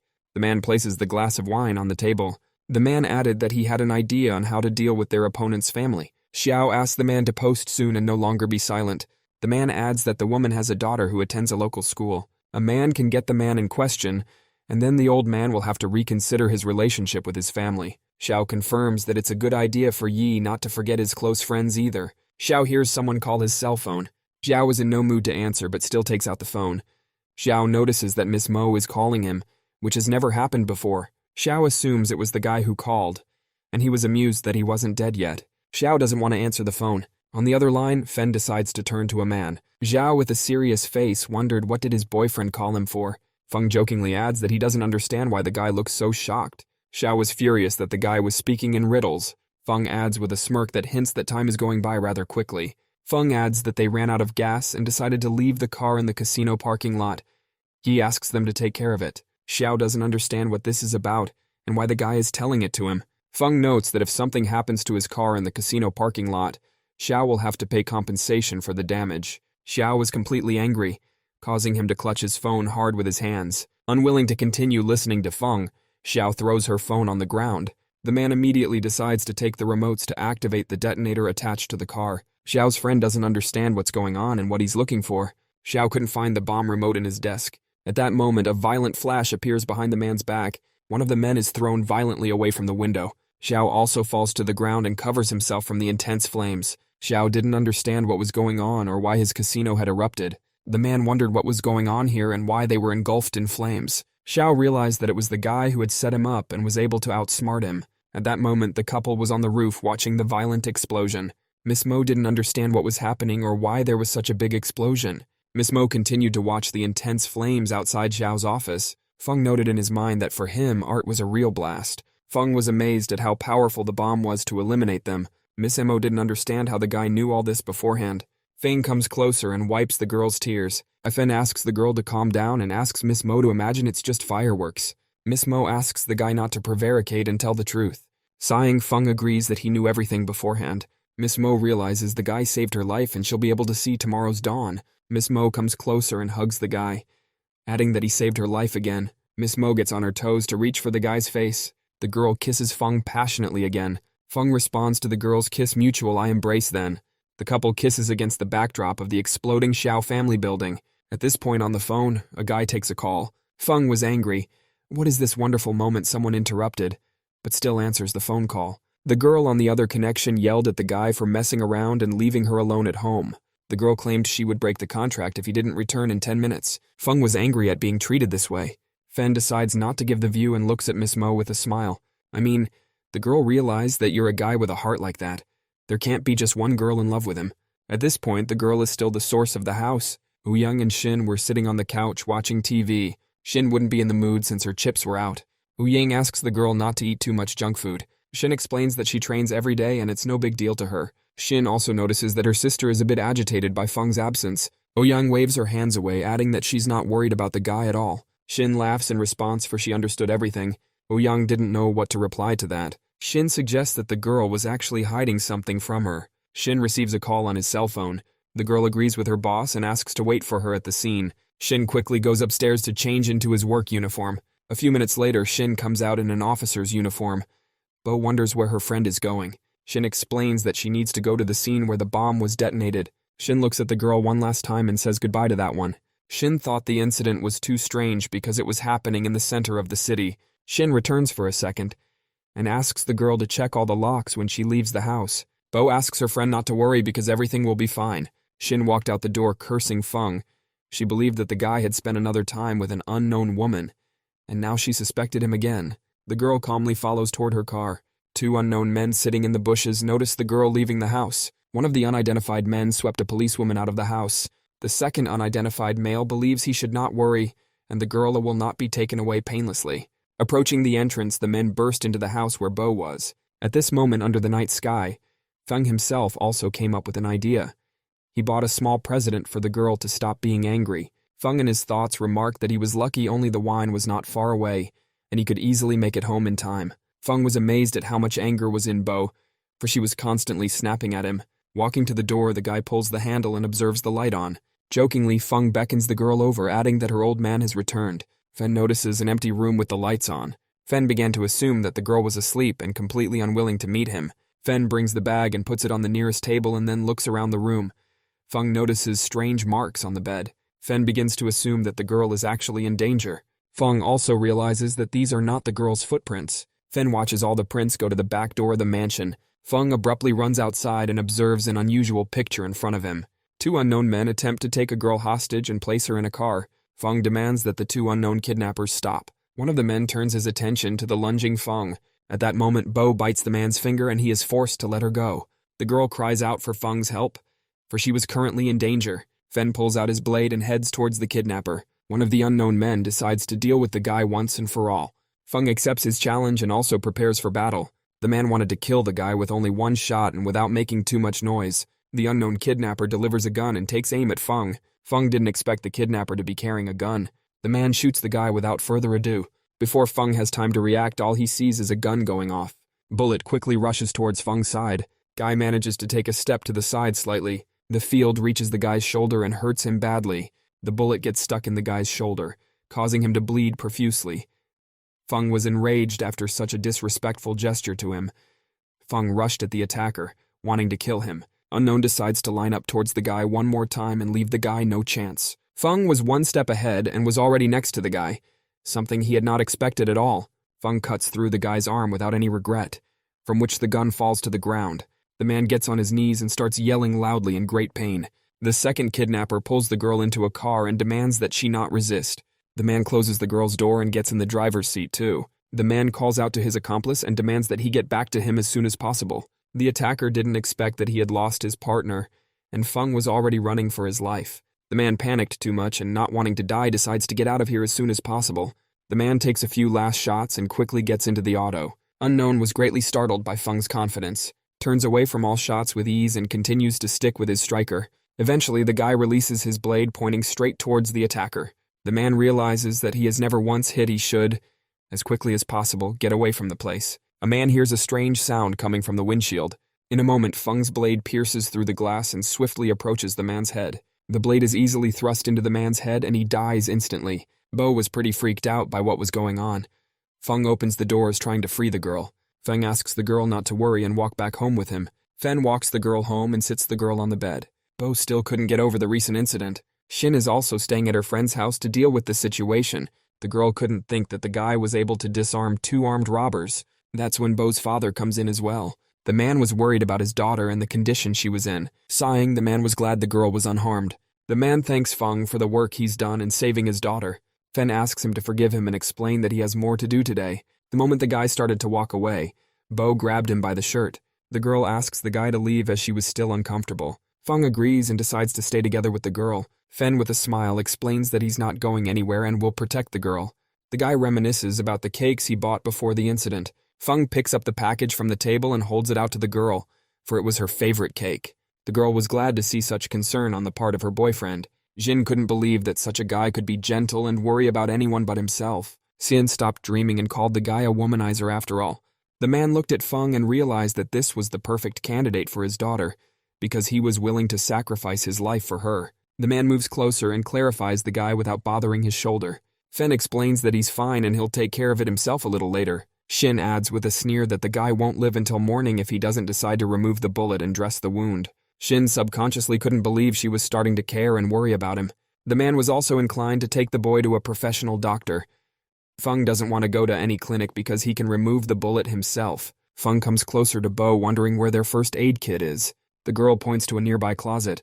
Feng walks closer to the closet and pulls out a small medical box from there. Shin couldn't believe that the guy was planning to extract the bullet with his own hands, calling him a real brave man.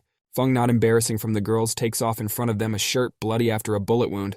The guy had an organized number of scars on his body. Shin couldn't believe the guy had so many scars, assuming he'd had a rough fate before. Feng was completely covered in a gigantic amount of scars on both his torso and back. The guy pulls out a medical knife and takes it in his hand. Fen decides to set the knife on fire and heat it to the right temperature. With a few manipulations with the knife, Feng pulls out the bullet and tosses it to the ground. Feng begins to cauterize the wound with the lighter with a slight crinkle. After all the procedures, Fen simply pours all the alcohol on his wound. He finally puts a bandage on himself and thinks that's enough. The guy locks himself on the couch and sighs in relief. Shin couldn't believe that such a person could exist after all. He didn't even scream in such excruciating pain. The man also realized that this was no ordinary person, but a true dragon soul mercenary. Bo couldn't hold back her emotions and cried at what she saw because the guy was really suffering for me. Bo thanked the guy profusely for the job he had done and for saving her. The man also approaches Feng Yi, asking the man to come with him. Fen pulls out his pack of cigarettes sitting on the bed. Fen lights a cigarette in front of the man. The man asks the guy to smoke less because his wound is still not healed. Fen wonders to his uncle who could have planned this whole kidnapping. The man wasn't worried about where the guy was getting his hunches from. Feng continued to smoke and picked up on his uncle's feigned emotion. The man agrees with the guy and also includes his two competitors, contributing to what's going on. Feng smirks at what he heard finishing smoking a cigarette. Feng puts out his cigarette on the ashtray standing beside the couch. Feng believes that internal dissension in order to raise business is the norm, but he was wondering if they did because of the research on genetic engineering. The man was amazed that the guy even knew that. Fen adds with a smirk that he knows absolutely everything, and there's a reason his uncle kept it from him. The man didn't know what I could answer Feng about all of this. A man collapses on a couch and believes that all his genetic engineering research will help change the future and humanity in general. The man also added that the rights to his research had been sold. The man explains that this is what caused the dissonance in the team. It seemed strange to Feng that the patent for such a great research was sold after all. It should have been a large sum. The man explains that he doesn't know the details of the patent sale. The man added that the past incident was planned to keep him from traveling to the European continent. Feng doesn't understand why men needed to go to the European continent. Male explains that he needs to leave in 2 days for the European continent in order to negotiate the gold armor. Feng pondered a moment, realizing that all of this was for a reason. The man assumes he won't be able to return after the trip, and so he hands the company over to him. Fen was amazed that the man trusted him with an entire company. The man explains that he doesn't need to do anything complicated and just keep the company stable. Fen wonders if his daughter knows about the man's imminent departure. Man-wife.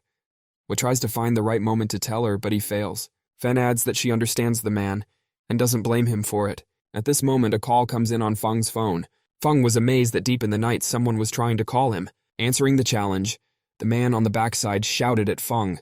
The man blamed Feng for blowing up the city center, for he understood that it was the guy who could teach such a thing. Uncle Feng silently stood to the side and observed what was happening. After all the recent events outside, it's already dawned on me. Feng nonchalantly replied that he had heard about the bombing in the city center. The man keeps yelling at the guy and explaining that he knows everything, because only a guy could do something like this in front of everyone.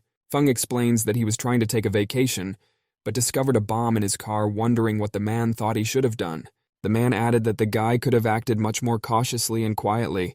Feng recalls that he was sent to the city without much reference he knows absolutely nothing about. Uncle Feng was amazed that a guy would talk to the head of an elite unit like that. The man decides to end the dialogue by adding that those two unknown kidnappers were local mercenaries who had been commissioned for the Genuine Company. Feng wondered what this has to do with the company. The man added something: one of Oh Young's family has to leave for Europe, and it's up to the guy to keep the company afloat for his absence. Feng doesn't believe in such a coincidence. The man explains that those who attacked him turned out to be second-rate characters with far more powerful people behind them. Feng replies briefly that he understood everything the man said. Feng hangs up. The guy saw the whole situation getting more and more heated. After finishing his dialogue with his uncle, the guy heads to her room until the next day. For the morning, Bo was already in the kitchen trying to cook something. At this moment, Feng approaches from behind and tries to help the girl. Fen calls Bo his dear and asks to be allowed to help him. Bo asks the guy to step back and get rid of the smell of smoke, then come to the kitchen for breakfast. Feng noted in his thoughts that the girl had recovered and was fine. Rejecting Fen agrees with the girl's decision. Feng nonchalantly reins in the direction of the shower. In the moment, Bo decides to stop the guy. Feng turns around and wonders what the girl wanted from him. Bo asked the guy to stop smoking because it was affecting his health. Fen nods approvingly and adds that he already knows that. Fen continues to walk towards the exit. A girl gets confused and calls a guy cute.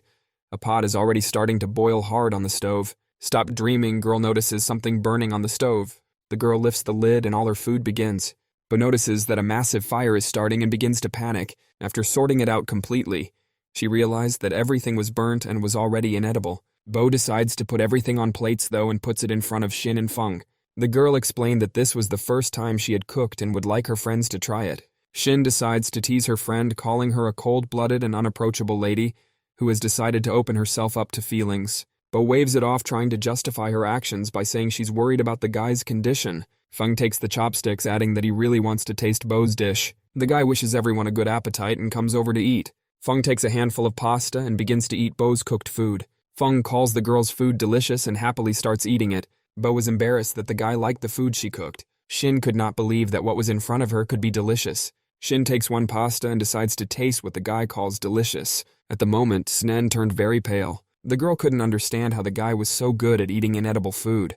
Bo wonders to her friend why the girl started shaking. Shin can't think of anything to explain that she should rush to the bureau. She has unfinished business. Shin immediately left the kitchen and ran toward the exit. Bo didn't understand why she was in such a hurry. Feng continued to nonchalantly eat the dish prepared by the girl. Bo also decides to try what she cooked this morning. He spits out all the pasta instantly.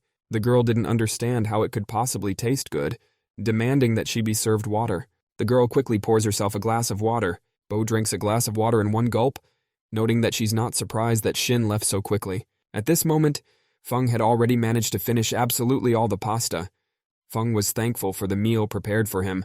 The girl was touched that the guy didn't give any sign and continued to eat inedible food. Bo hugged the guy, wondering why he had decided to go this far. After packing up, the couple headed to school for classes. The girl took Feng's hand and headed towards the auditorium she wanted. The crowd greeted the couple with stares, for it was not the little-known Feng who walked with the girl. At this moment, Miss Mo also arrives at the auditorium. She wore a new dress to surprise Feng.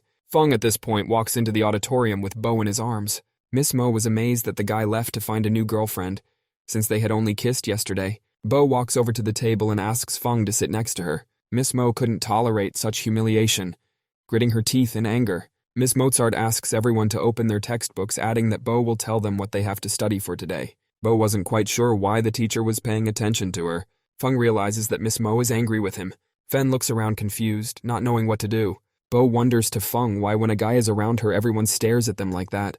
Fen looks at the girl and takes note of Bo's shrewdness. Fen, unable to think of anything better to do, guffaws that he's just too irresistible to look around. Bo agrees with the guy's words, smiling back. At this moment, the teacher called out to Feng and Bo, to which the couple immediately responds. Miss Mo demands to remain quiet during the lecture. The girl was still in a foul mood from Feng and Bo's relationship.